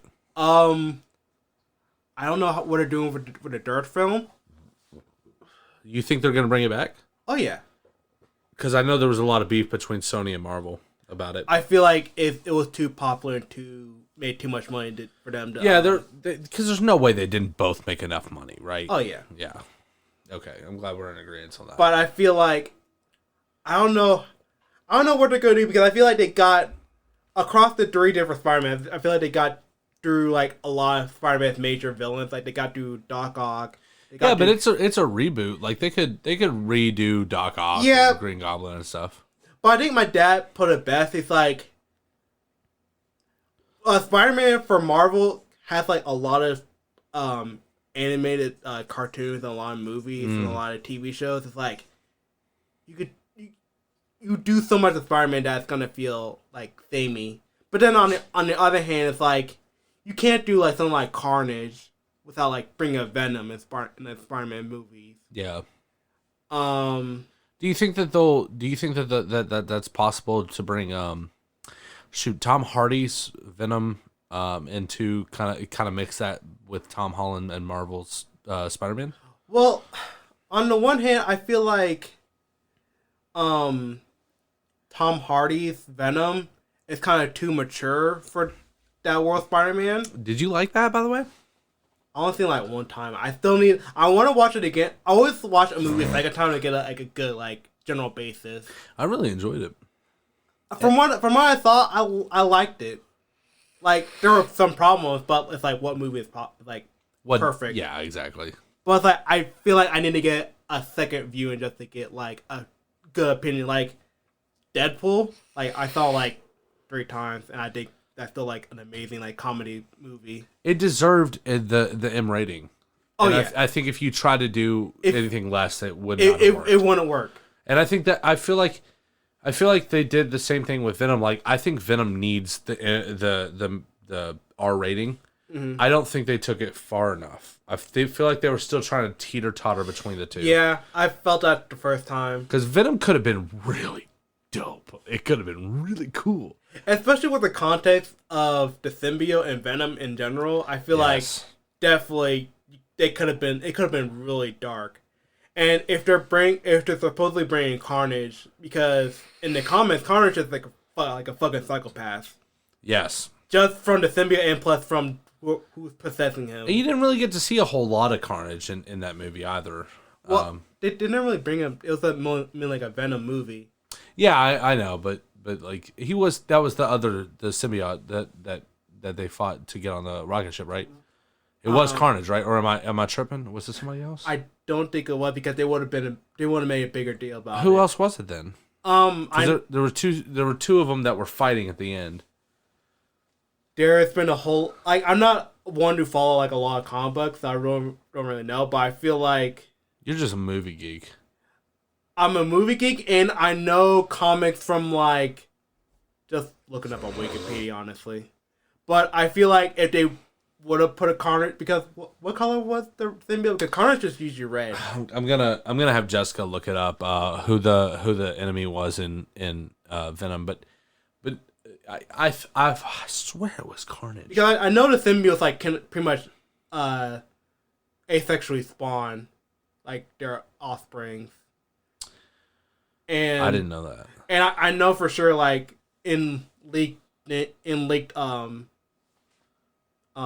interviews, they said something about like the title called like Venom, like Enter Carnage or whatever. Like they have Carnage in the title, so they're putting big focus on it. So I feel like if they did put him in the first movie, they would have made like a bigger deal about him, because Okay. Carnage is like honestly the second symbiote. After you have Venom, you have Carnage. Yeah, but that's what I'm saying. And then like I Venom swear it was him. in I swear. the comics, they have like he had like 6-7 different offsprings or whatever. Yeah. What did you think about Ramsey's take on Venom in the original? It was Riot. He was one of the He was Riot. he was one of the Okay. spawns from in the comic. Okay. I know in the Universal Studios ride, they have one of the female ones called Scream. Yeah, there's a lot of them. There's like Scream, I think Thrasher, Riot, something. But yeah, no. But back to what I was saying. The director Ramsey, with the Maguire, Oh, Spider-Man 3. Spider-Man 3, his take on, because Brock was kind of a pussy in that movie. Yeah, and it honestly for me didn't help that I saw Eric Foreman from That 70s Show in what was it, Topher Grace? Wait, no, is it Topher Grace? I don't know. But like, whenever I see him, I always see Eric Foreman. And if you watch That 70s Show, you know that He's a bitch. I saw the same thing. I was like, what does he think he's doing right now? not gonna lie, I love That 70s Show. I love all the That 70s characters. Show. But Eric, He's a bitch. He's a bitch. It's like what? Because And then here he comes trying to play Brock, and it's like, dude, you're not. no. You don't even stand a chance against Maguire. Like, No, I mean, honestly, McGuire's kind of a bitch too. he is, but that's what I'm saying. Like, Yeah. dude, how bad was that dance scene? Oh my god! Oh god, if you ever saw a cringeworthy I retroactively like it now because they reference it into the Spider-Verse, that animated movie. Yes. By the way, great movie. Holy shit, dude! That movie, that was the first superhero that me and the kids watched, because they're obviously they're younger, they can't sit through dialogue, but cartoon they could watch. Yeah. It was the first time I got both of them to just chill on the couch and watch a 2-hour long movie.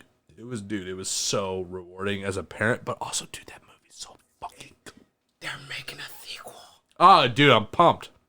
And it's like because I had some animated friends, and when they told me like What? Okay, go on. so the animation for like I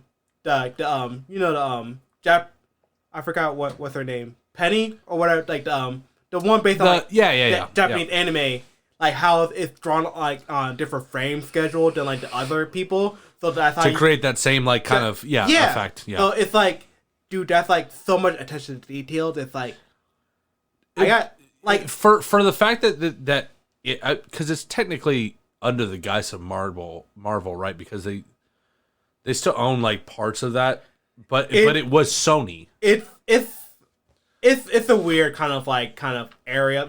I feel it's a gray area. It's a gray area. Not gonna lie. But just how they first put emphasis on Miles Morales, which is he's awesome. A really good Spider-Man character in general. Like they literally took him out of like a multiverse like spin-off and like put him in the main series. Loved it. Like that's how good. Yeah. They brought in like two different versions of Peter. Like one that's like, the ideal version, the uphold all the good thing. And then you got the one that's kind of like downbeaten, divorced, crying in his fucking pussy. But he's still in the end of the day still a good guy and all that. Yeah. Then you got he's still a hero. Yeah. He just, kind of like lost his way. Jaded. Jaded is perfect. Thank you. Especially when like that scene like when he's meeting Aunt May again. Like because in his universe Aunt May died, but like, it's reversed in that version, but it's like, he's not wearing sweats and all. And Aunt May was kind of badass in that movie too. Yeah, she kind of was. She's like, bro, don't find in my house. But then, and Prowler was cool too because that was the first time I saw Prowler. That was really cool for me. Yeah. Did you listen to any of the soundtrack for that? I have What's Up Danger and Sunflower on my phone. How good is What's Up Danger? What's Up Danger? When he blasts off of that skyscraper and the glass comes out, What's Up? I was like, oh shit, this is so goddamn good. It's like whenever that's on my phone, I just gotta sit back. If I'm in my car, just like turn up the max real quick. Let me just sing along. I don't care what's the other one? I know the other one. Sunflower, yeah. Sunflower is good. I mean, it's not like awesome like What's Up Danger, but it's still What's Up Danger is like really like the main thing. It gets you up. No, Sunflowers was way more mainstream. The one I'm talking about, I'm Not Scared of the Dark. You know that one? Yeah. Yeah, I like that one too. I think like all three of those like songs just like kind of emphasize like Miles' kind of like journey to becoming Spider-Man, and it has a perfect theme of like you don't know when you're ready for something until like you kind of take that leap of faith. I mean, granted, you may fail or whatever, but it's like you don't know when you're ready. Nobody can tell you when you're ready until like you actually try. So on that note, what kind of music do you listen to? Redacted. No, that's not an option here. So I make a few eyebrow raisers. I like the video game soundtracks, and then some like anime scenes and all that. I'm a geek. I'm not gonna lie. And through. I'm a nerd, weeboo, otaku, whatever you can name it. I don't give a shit what you name me. If I like something, I like something. When you leave here and you get in your car, what are you gonna play first? Shit, I'm gonna play What's Up Danger. What? And then after that, I'm gonna listen to My Hero Academia. What is that? It's an anime. It's pretty much about like a boy who got superpower. Who is born super powerless in like a world where like it's not, there's like pretty much 8% of the population has superpowers and all that. So he's pretty much born like an outcast. But then he inherits his like heroes, his power and all that. And he learns how to control and all that. It's such a real good anime. Not gonna lie. Such a fucking geek. Shut the fuck up. So I know you didn't play a whole lot of Xbox. What do you think about the Halo series? The Halo series. honestly, I feel like it's one of the first person shooters that I actually still have enjoyment out of without, without yelling at the screen. Because I feel like, honestly, to me personally, I like more sci-fi based stuff Yeah. than like kind of like real world like Realism. That's why I kind of like more Futurama than like The Simpsons, if that kind of makes sense. No, it makes perfect I sense. like more to like, out of space. Let me get my It's because you're a scientist. let me get my plasma rifle, plasma sword, The Needler. sword thingamabobber that like holds like an arm, like I just like kind of chuck people at it. Get my little like what's the little like hovercraft thing that you could ride on and Oh, the stuff. Ghost. Yeah, the Ghost. Yeah. Because I also watched a lot of Red versus Blue back in the day. I love you. I want to rewatch it again so bad. Do you know they just released a trailer for the new season that they're doing, and of course I'm more of a fan of the older Red versus Blue than the newer. But dude, the amount of work that Rooster Teeth is doing, like they literally worked with the animators and stuff, and they had mocap and they were doing the whole thing, dude. It's crazy. It's crazy how in depth Rooster Teeth is to the Halo universe. Do you watch Rooster Teeth now? Like their other stuff? No, not really. One, because I'm just a lot busy. Two, like when I usually on YouTube, I listen to like a whole bunch of like Let's Plays and all that. Like just people. Oh, let's play. Pretty much people just playing video games, just shooting and shit, just talking about stuff. I'm currently watching a Far Cry 5 Let's Play. Pretty much. People are already playing that? Far Cry 5? Yeah, is it out? No. The new one's Far Cry 6, remember? Is it? Yes, you're right. Okay. Far Cry 5 is great. Far Have Cry you played 5 it? No, I have not. Have you played any of the Far Cry games? No, I have not. Holy hell! Dude, I've got all of them. Oh, you don't have an Xbox. I own every single one. They're so good. But it's pretty much gone to the point where, like, they started running like a dinosaur math or whatever. And it came to a point, like, they sometimes... Like, they take, like, breaks in between parts or whatever, and, like, they keep forgetting, like, they have a dinosaur mask off, so when they die, like, get hit by a truck or whatever, like, they see dinosaur mask, like, they start laughing. It's honestly kind of hilarious. But, yeah, never played any Far Cry. I think it's just because of the first-person shooter. Sure, yeah. And then, I guess, during that time, when I was, like, in, like, middle school, high school, I was still kind of in my phase of, like, still Pokemon. Like, when I was growing up, I didn't really have too many video games. Like, I thought video games, but I still didn't have too many video games growing up. Like, I only got video games when I was on birthday or Christmas or whatever. So, my stream of new video games were kind of, like, lackluster. So I always play, like, reruns and all. Whatever game you had, you played the shit out. Yes, I did. That's how I love Ratchet and Clank and Jak and Daxter. But anyway, so I didn't really grow up with like a lot of new video games, but like once I get my own money, that just kind of opened the floodgates. Yeah. Would you be open to playing those, the Far Cry games, even though they're first person? I will be open to them only because it's like more of a single player first person. Yes. Because I think the multiplayer scene is like, if you don't start out and start strong when it first comes out, you're gonna have a bad time. You're not gonna have a bad time. You're gonna have a uphill battle. Like emphasis on the uphill. Like people put like night and day into that.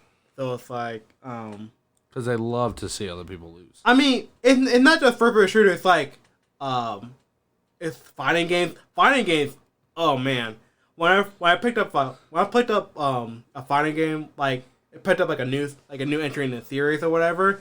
Like the first couple of weeks in the lobby, perfectly fine. Win some matches, lose some matches. There you go. And then like come about like 3 or 4 months, people find the optimal settings, people find the optimal combos, and it's just like, damn, it's not fun anymore. We were talking about Halo a second ago, and I was trying to use it as a segue from the music thing. How epic was that soundtrack? Which one? The Halo soundtrack. Da da da da da da da da da da da da da. It's really good. Dude, Like- so good. Sometimes I listen to that to that in the car just on the way to work, and I'm like, let's fucking do it. Like, I always, like, whenever I tell people, like, I live in the video game soundtrack, they always kind of give me, like, the eyebrows or whatever. Even It's not typical. Even my own mother, like, gives me eyebrows, like, what do you mean by that? And I kind of want to explain to her, but it's like, man, Mom, just, It's like the Joker meme. You wouldn't get it. I mean, I'm not trying to be, like, I'm not trying to be my own little word, but it's like, you got your own thing, I got my own thing. Let's just leave it like that. Yeah. But it's like, I don't really don't want to take time on it to explain to you, but it's like, when people actually kind of get it, it's like, okay, so what's your favorite soundtrack? It's like, I can't answer that. There are so many video games out there. There are so many games, so many good soundtracks. And then maybe even like my favorite soundtrack maybe have like, 1 or 2 duds. You know what I'm saying? But it's like when you get a good piece, it just Rocks you, man. rocks you. Dude, I totally get it. I do it a lot less now, but like in middle school, dude, John Williams was the only thing I listened to. Like listening to the Star Wars sound, and my parents were convinced that I was gonna be the type of guy who, when he got married, would walk under guys holding up lightsabers. I and shit. mean, that would be kind of dope. It gotta be fucking sick. I didn't do it obviously because I wanted to kind of be normal, but Just a little more. But in the back of your mind, like, man, and it'd be dope if I was walking under lightsabers right now. Although I will say, I mean, right after do you take Jessica, blah blah blah, you may now kiss the bride, kissed her, turned around to Michael. It's like went to go slap him because I won the slap bet. yeah. and I didn't, and like the look of relief in his eyes was like the whole weight of the world was lifted off his shoulders. I'm like, nah, dude, I'm not gonna do that. But turn around, Austin's got something for you. He just fucking slaps the shit out of him, dude. Yeah, fucking Austin. Oh, Dude, Austin's a fucking character. I'm glad I kind of, because we went to middle school together, but I really didn't really think of him too much. I think it's partly because I just moved when I came to middle school, so I wasn't really like vibing with anybody. Yeah. Trying to be in my own little world, trying to just get through it. But I'm actually kind of glad that we kind of met up again through you. Fucker. Oh, so speaking of that, on the way to the liquor store, Oh shit. we were talking about Stefan and how he's in college, and you were saying something to me, and I think Stefan, I have a winking suspicion that Stefan might listen to this episode. I'd like you to tell us what you were telling me on the way to the liquor store. What if get me punched or something? No, I just think it's funny. I think that you are in a very interesting position because you knew Stefan before he went to college, and a lot of the people who might listen to this episode only know Stefan in college. And you're in a very particular situation to kind of tell people, hey, like, I knew this kid. Like, okay, so just to get the record straight, I love Stefan. Great Stefan guy. Carpenter, great guy. Can't wait to have him on, by the way. He called me third master sexually or third when we were a marching band. I thought it was too much, but I was like, fuck it. He's like one of the few he gave me credit. I respect this kid. But it's like, when I was first in, like, so when he came as a freshman, I was a junior. So, and he didn't really join the marching band. He was in YPAS at DuPont Manual High School and all that. Yeah. So he decided to go in the marching band, sophomore year because his other friends were in marching band. I think they kind of not really go to him, but kind of talk him up and all that and so forth. And, that's why when we started kind of talking and stuff like that. And I already met him during pep band because I did pep band in the spring for the basketball games, and that's how when we started talking. He's a good kid and all that. But like he was talking about like how he wasn't really interested in college and all that, he was, gonna, do work because I think he was working at Little Caesars at the time. Mm-hmm. You know. Mm-hmm. Mm-hmm. No, so I think The story checks out.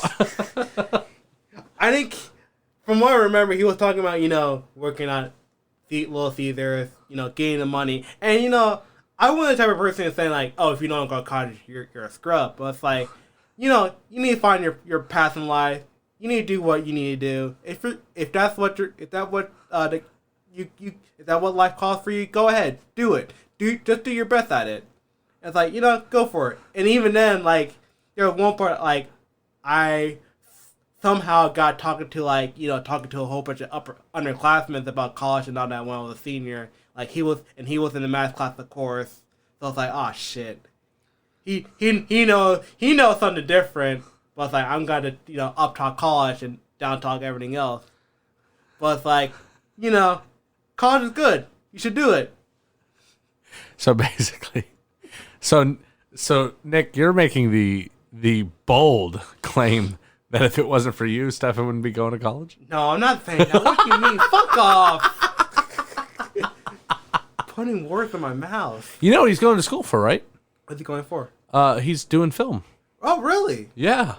I really need to talk to Stefan. He's got some short films out on YouTube. It's actually really good. Let me find his YouTube channel so I can plug in real quick. Keep talking though. Oh yeah. Well, that's good. I honestly, I have a lot of. Actually, I have two people who are in film school. Actually, both named Josh. I don't know how that happened. Anyway, but I feel like, hey, if you want to do film, I'll watch it. I'll give you critiques, but if I enjoy it, I'll say I'll enjoy it. If that's what you want to do, then go for it. Just follow your dream, kids. Except if you really are kids, don't listen to this. We're 18 years old and all that. It's that's so Stefan. That's all one word. That's so Stefan. Fucking millennials. Oh wow, he's got 2 new videos I haven't even seen that he put up. Oh my god, I gotta catch up. It's That's So Stefan. It's on YouTube. It's all one word. Stefan spelled Stephan. Go find him on YouTube. He makes short films and stuff like that. He just did one on the IG-11 and the Curious Case of Droids. He did it as a video essay for Star Wars. 10 minutes long. He's got a whole little 10-minute little essay on. Does he have his friends in him, or is it him? I don't know. He did do a short film, which was really, really good. Kind of hit me in a specific place, but it was like a guy who woke up and like that was the day. It was the end of the rope for him, and he was he was ready to end it, and then he got a phone call from a friend and it changed the whole thing. And I don't want to butcher it because Stefan can explain it much better than I can, but I mean he's got some talent for sure. Oh no, I feel like I'm not lying when I say he was a really good kid, and if he is like half of the man he was back in high school, he's still a good guy. Well, I won't say kid anymore. He's like what now? He's an adult. He's 21. Oh God, I'm old. But anyway, you're 2 years older than him. Fuck. Anyway, he's a good. I feel like he's a really good guy. He's got a good head on his shoulder. He knows what to do. And all like that boy Stefan, he's got to go hard. He gotta go hard. He gotta go far in life. Gotta go far in life. But I feel like apart from him and Austin, that's like the people that I know like before I worked at Noodles. Like I feel like honestly Devin's probably the oldest friend I know here. That's why when I'm leaving this state, I'm not texting him anymore. You are contractually obligated. We're gonna take a short intermission, but I'll make sure I have that contract available as soon as we come back.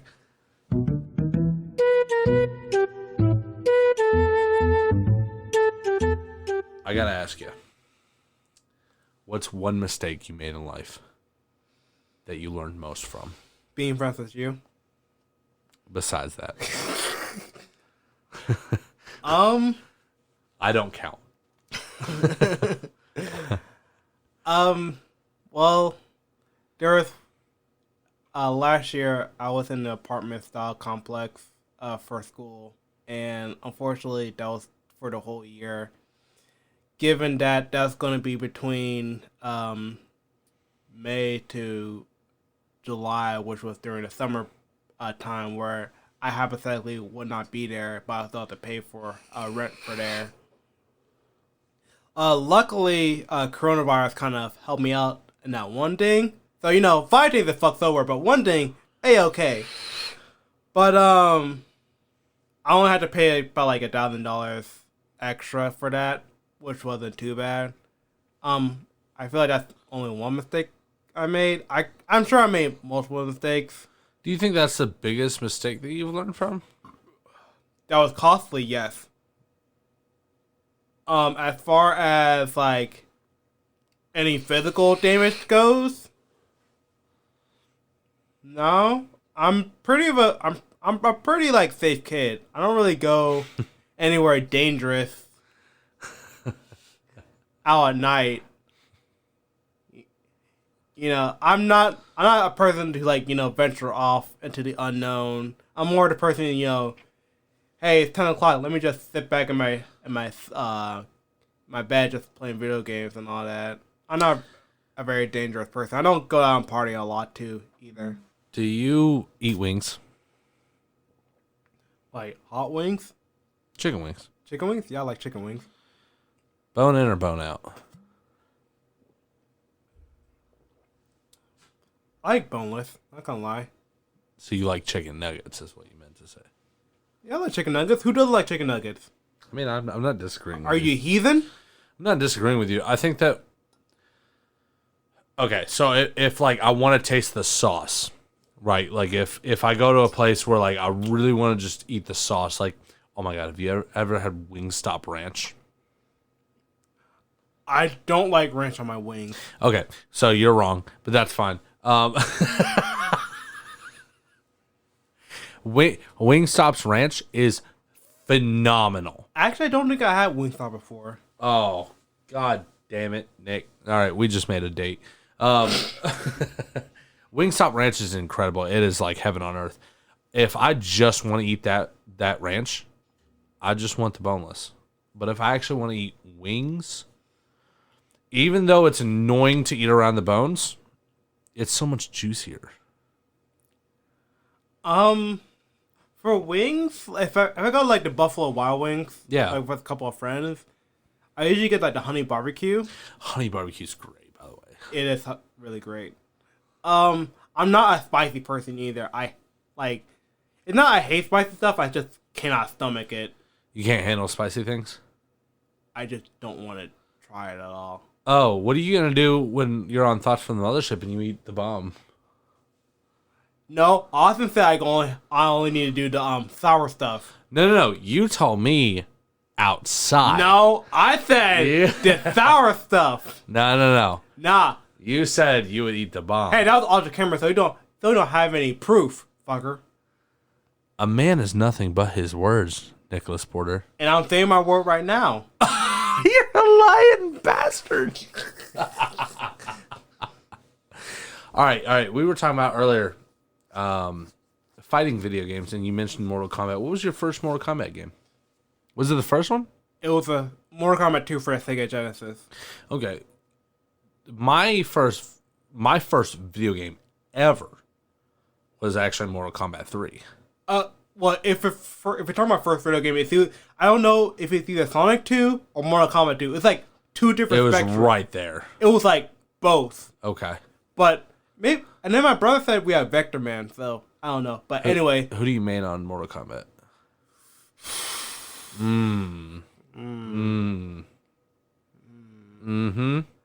Trying to think. Who was in Mortal Kombat 2? Probably either Scorpion or Sub-Zero. I always like ninjas. Has to be one of those. It has to be either two. If not those two, then probably Liu Kang. Because Liu Kang was dope. I'm always the guy who always go for like the those vanilla like main protagonist people. Yeah. Like for Street Fighter, I always go for Ryu or Ken. Sure. Because I know if I could get them, I can branch out to other people. Yeah, because they're kind of like they're kind of built to be user friendly. Yeah, yeah. I could not agree with you more. On the most. Have you played the most recent? Not the most recent Mortal Kombat. Mortal Kombat X. Is that right? Yes, I have. Who do you mean on that? Trying to think. I like Triborg because I loved the robot ninjas. By the way, Noob Saibot's a beast. Noob Saibot. I love Noob Saibot. He's so dope. I love Noob Saibot. I love Triborg. I love Jax. Yes. I love Ermac. Okay. I love Ermac also. From the DLC, I love Tremor. Tremor is dope. I wish they brought him back for Mortal Kombat 11. They didn't bring it back? No, they didn't. Have you played it? Yes, I have. Is it good? I'm in the boat that I don't like how they did the variations, where like you had to kind of pick and choose which moves you have. Like they did on the X? Well, X I like better because it's like you have like different styles and all that. So, but it's like moves is like you kind of have to pick either one or the other. But like styles is like you kind of pick a different play style, if that makes sense. Well, I haven't played the new one, so I'm confused by that. What do you mean by that? So like Xbox or Mortal Kombat X, you have 3 different like variants of each character, and they all have like specialties, but they all have base moves. Are you saying on the new one the base moves change? They have like some base moves, but I feel like it's a little bit smaller than X. Okay. But it's like some moves that you would think is base moves are actually like equipable moves. Like weird. And some moves like they take more space than like regular moves. Like I feel like if I remember correctly, I don't have a PS4. And my older brother has Mortal Kombat X, but it's like I feel like you have like 3 slots to put in new moves. But it's like some moves take in like 2 slots and stuff. So you have to pick and choose. That's weird. It is weird, but I like the cast and characters so far for Mortal Kombat 11 more than X. Okay, let me ask you this: as somebody who I have the fully fledged out Mortal Kombat X, I have all the DLCs and all that stuff. Is it worth it to buy the new one, or should I wait for the next one? I feel like it's worth it when...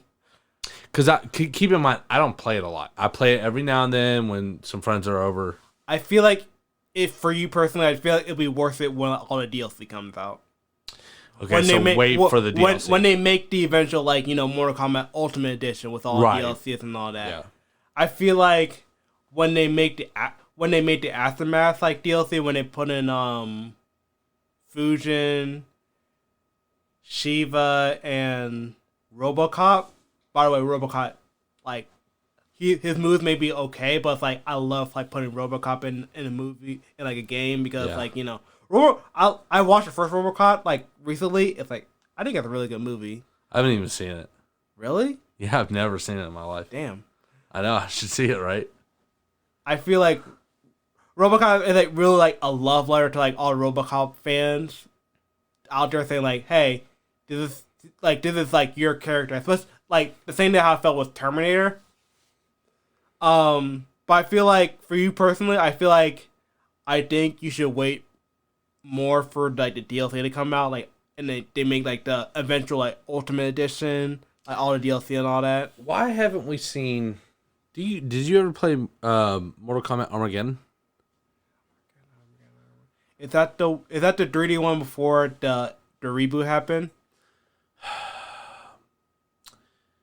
It was after Deception. Did you play Deception? I didn't play Deception. I played Armageddon. Armageddon was the one. It had everyone. Why haven't we seen that? We deserve that game, right? Do we not? I feel like it's so they can sell the next year's game. I mean, let's be honest. The pragmatic in me will say yes.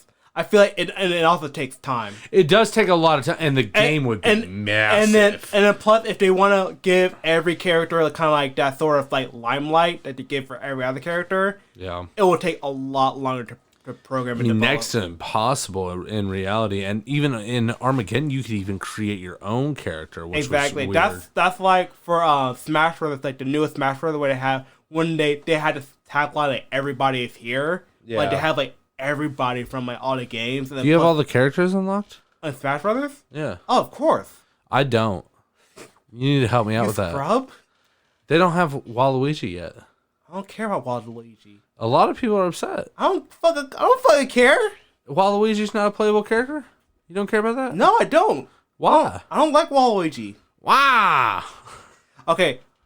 Sorry. That's me being very angry. Waluigi is a very he's not if he was put it into the game, You'd play him. I will be happy. Yo, yes, I play Who's the most broken character in Smash? that I can't say because okay. Because I know a lot of people who say it's oh god, Meta Knight. No, Meta Knight was broken in Brawl because Brawl had a very distinctive fly feature where it's pretty much all of Meta Knight's moves can have a certain like recovery feature where it's pretty much like no matter how far, unless like you're like 999, you can pretty much get back to the field. But you don't think he's broken in Ultimate? Oh no. Because a lot of people think so. Smash favors a lot of fast characters and people who have who have great air game. If you have Like a great Kirby. Fuck Kirby, please.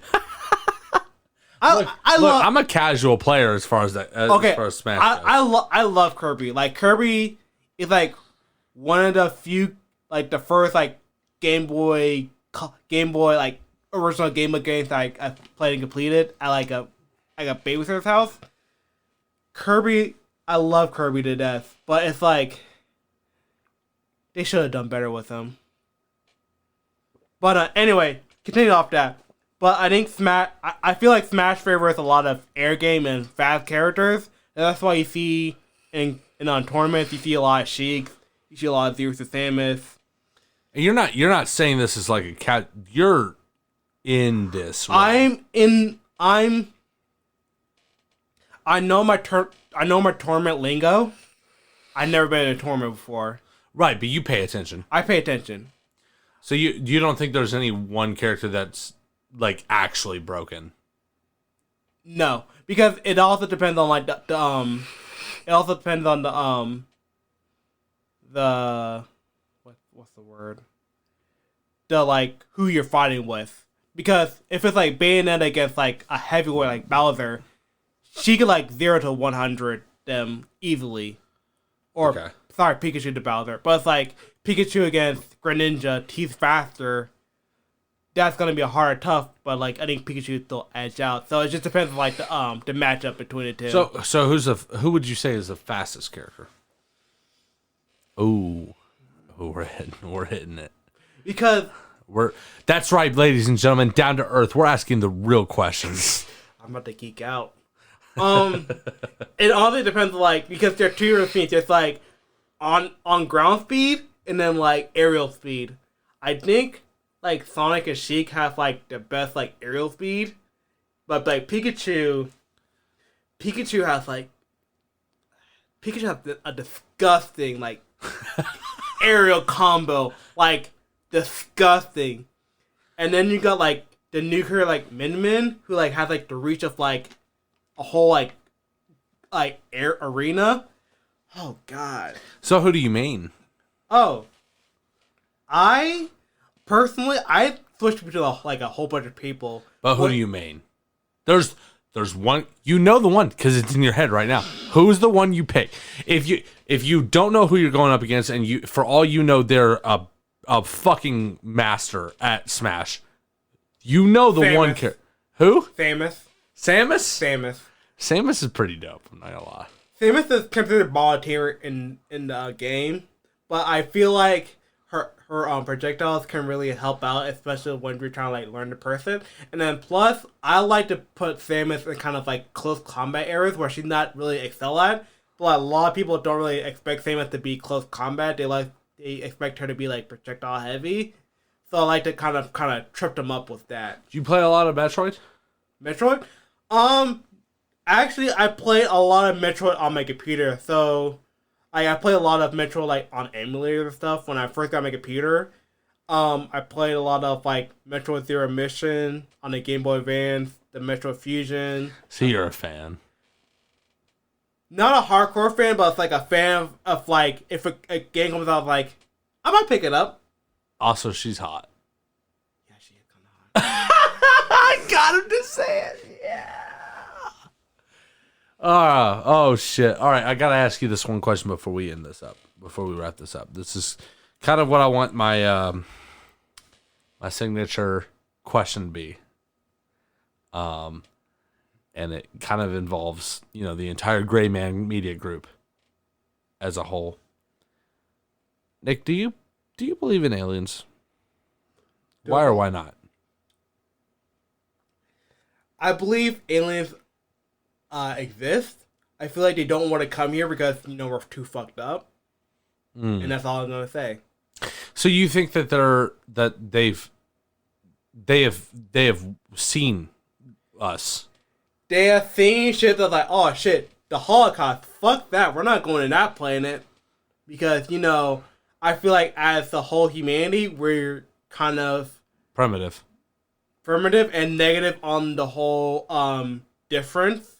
Like people are different from other people, so therefore we need to do something about that. And I feel like it happened with the Holocaust. It happens in today's climate, and I feel like that aliens are just like, yeah, they're just too primitive and negative for our liking that we should just stay the fuck away from them. So according to that, so not only do you believe that alien life exists, which is a bold statement in it of itself. I'm gonna retract that statement. I'm not gonna say that they exist. I'll say like it's a highly possibility. Yeah, I agree. Because we don't know the unknown, so who's to say I'm right and you're wrong? Right, but you jumped immediately to not only do they exist, but they've also evaluated us. It's easier to say that. I feel like that's the more logical sense if aliens do exist. Do you think that humanity can cross that point? Because there's like I don't know what the term is, but to go from like a species type 0, which is what we are right now, to a species type 1, that is a species that harnesses the entire energy of their host planet. But a lot of people think that, a lot of really intelligent people, scientists, they think that there's a barrier in between going from 0 to 1, and a lot of people speculate that might be nuclear power, and the fact that the power to destroy one another is too great, and a lot of species don't make that jump. Where do you stand on that? I feel like that as far as communicating with aliens, I feel like that's not. I feel like the nuclear power problem is kind of a secondary problem. I feel like the primary part is like just getting our heads out of our asses and not trying to. No, yeah, I agree. But I feel like the nuclear problem, the first problem affects the secondary problem. So until we get the first problem fixed, we can't really fix that secondary problem, because I feel like personally there are too many hot-blooded people in power that will use the nuclear power to their own benefit, and I feel like we need to first of all learn what it is and learn how to understand and use it wisely in order for us to flourish. That's the first problem. And the second problem is just like the whole morality problem. No, I agree completely with what you're saying. That wasn't the question though. Sorry. No, you're fine. You are echoing what I'm saying. What I'm saying is that forget the alien thing. In order to jump from being where we are right now and being able to harness all of the energy from our host planet Earth, not the sun, not the solar system, just Earth, a lot of scientists think that there's a barrier where you learn nuclear energy and things of that nature, and that because of, you know, whatever reason, a lot of species hypothetically blow themselves up instead of making that jump to complete domination of the planet, of their host planet. And then obviously type 2 is a species that harnesses the entire energy of their host solar system. And then type 3 would be a type of civilization that harnesses the entire energy of their entire galaxy. Now, obviously, I'm not talking about type 2. I'm not talking about type 3. I'm talking about the jump from type 0 to type 1. Do you think that A, that's you know, could be a possibility, and B, do you think we can make that jump instead of destroying ourselves? In the end of the day, I feel like I'm an optimist when it comes to humanity, so I feel like we can make the jump. But then it's gonna be a problem of whether we have the pride in that we should make the jump and should do better in that perspective. I feel like we can make the jump. We could make the jump if we get our heads out of our asses. So ultimately, you're an optimistic, and you think that humanity's got 100% chance as long as we can, you know, essentially set our differences aside. I like to think of myself like an optimistic realist. Like, I want humanity to be better. Like, I'm not gonna be the person who's like, yeah, we're gonna kill ourselves. We're fucked. Yeah, 10 years or whatever. I want us to flourish. I want us to be great. I want us to do good. I want us to, like, you know, evolve into the next state. But it's like, if we don't fix these in our retrospective, like, small problems compared to the bigger problems, then we're not going to go anywhere. We're going to be stuck like we've been stuck for about 100 years now. I've got a couple more things that I want to do before we go off air. Number one, I have an opportunity that I think I might be able to teach you something, which is rare. This might be number 4 on the board of 1 million.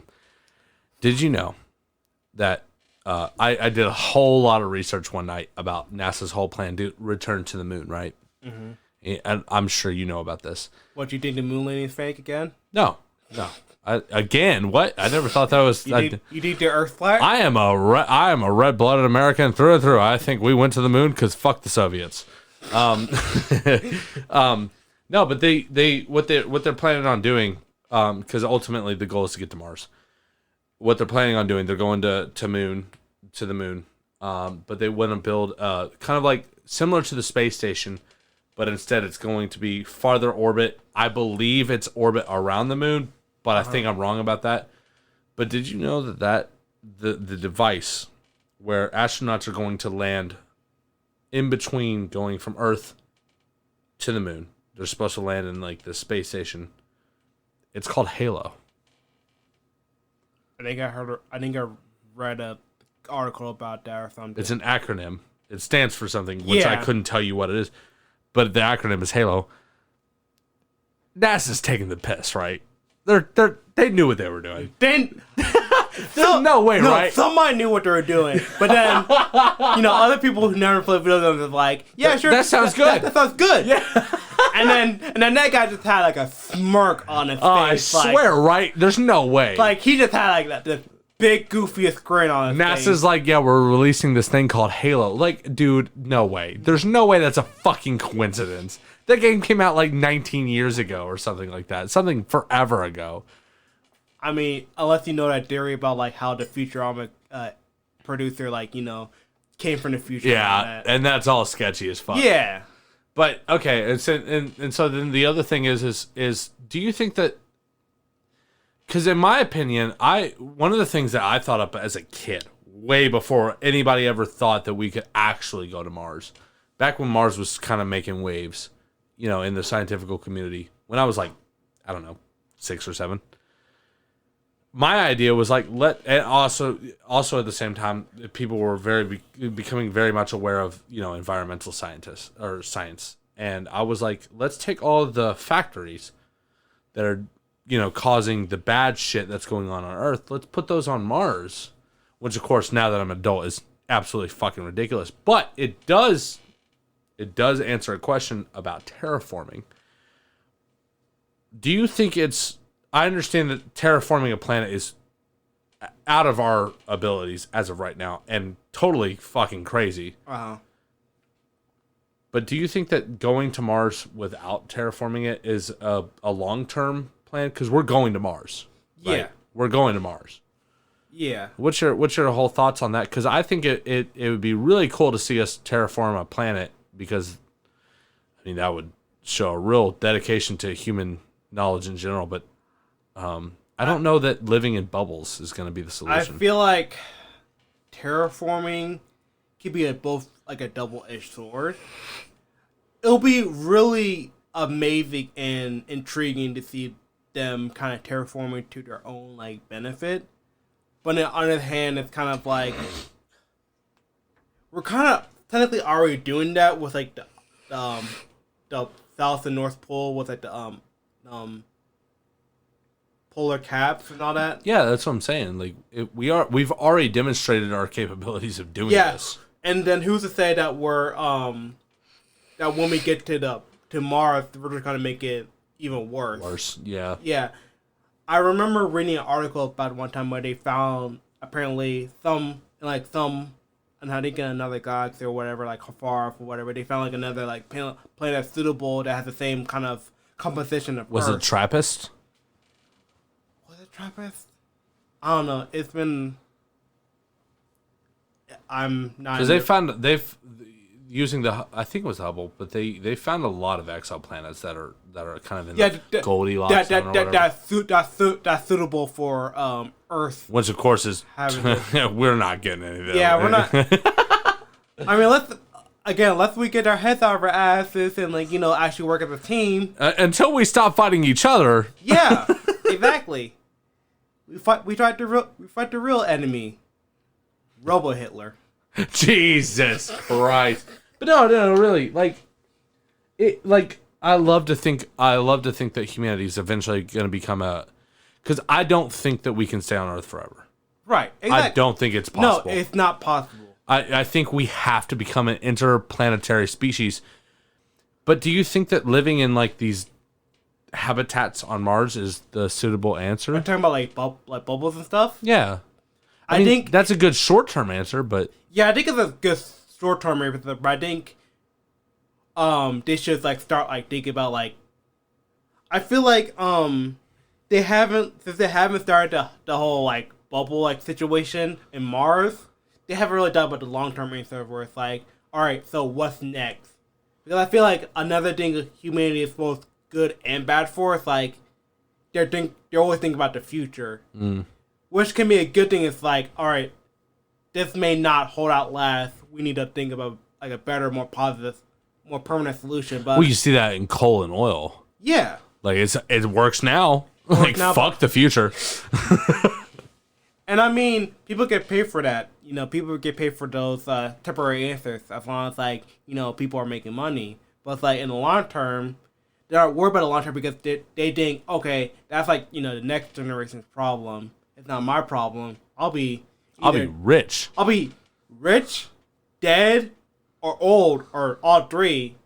It's not my problem. Yeah, but it's not my problem. So it's let the next generation worry about that. So, all right, this is the last question I'm going to ask you.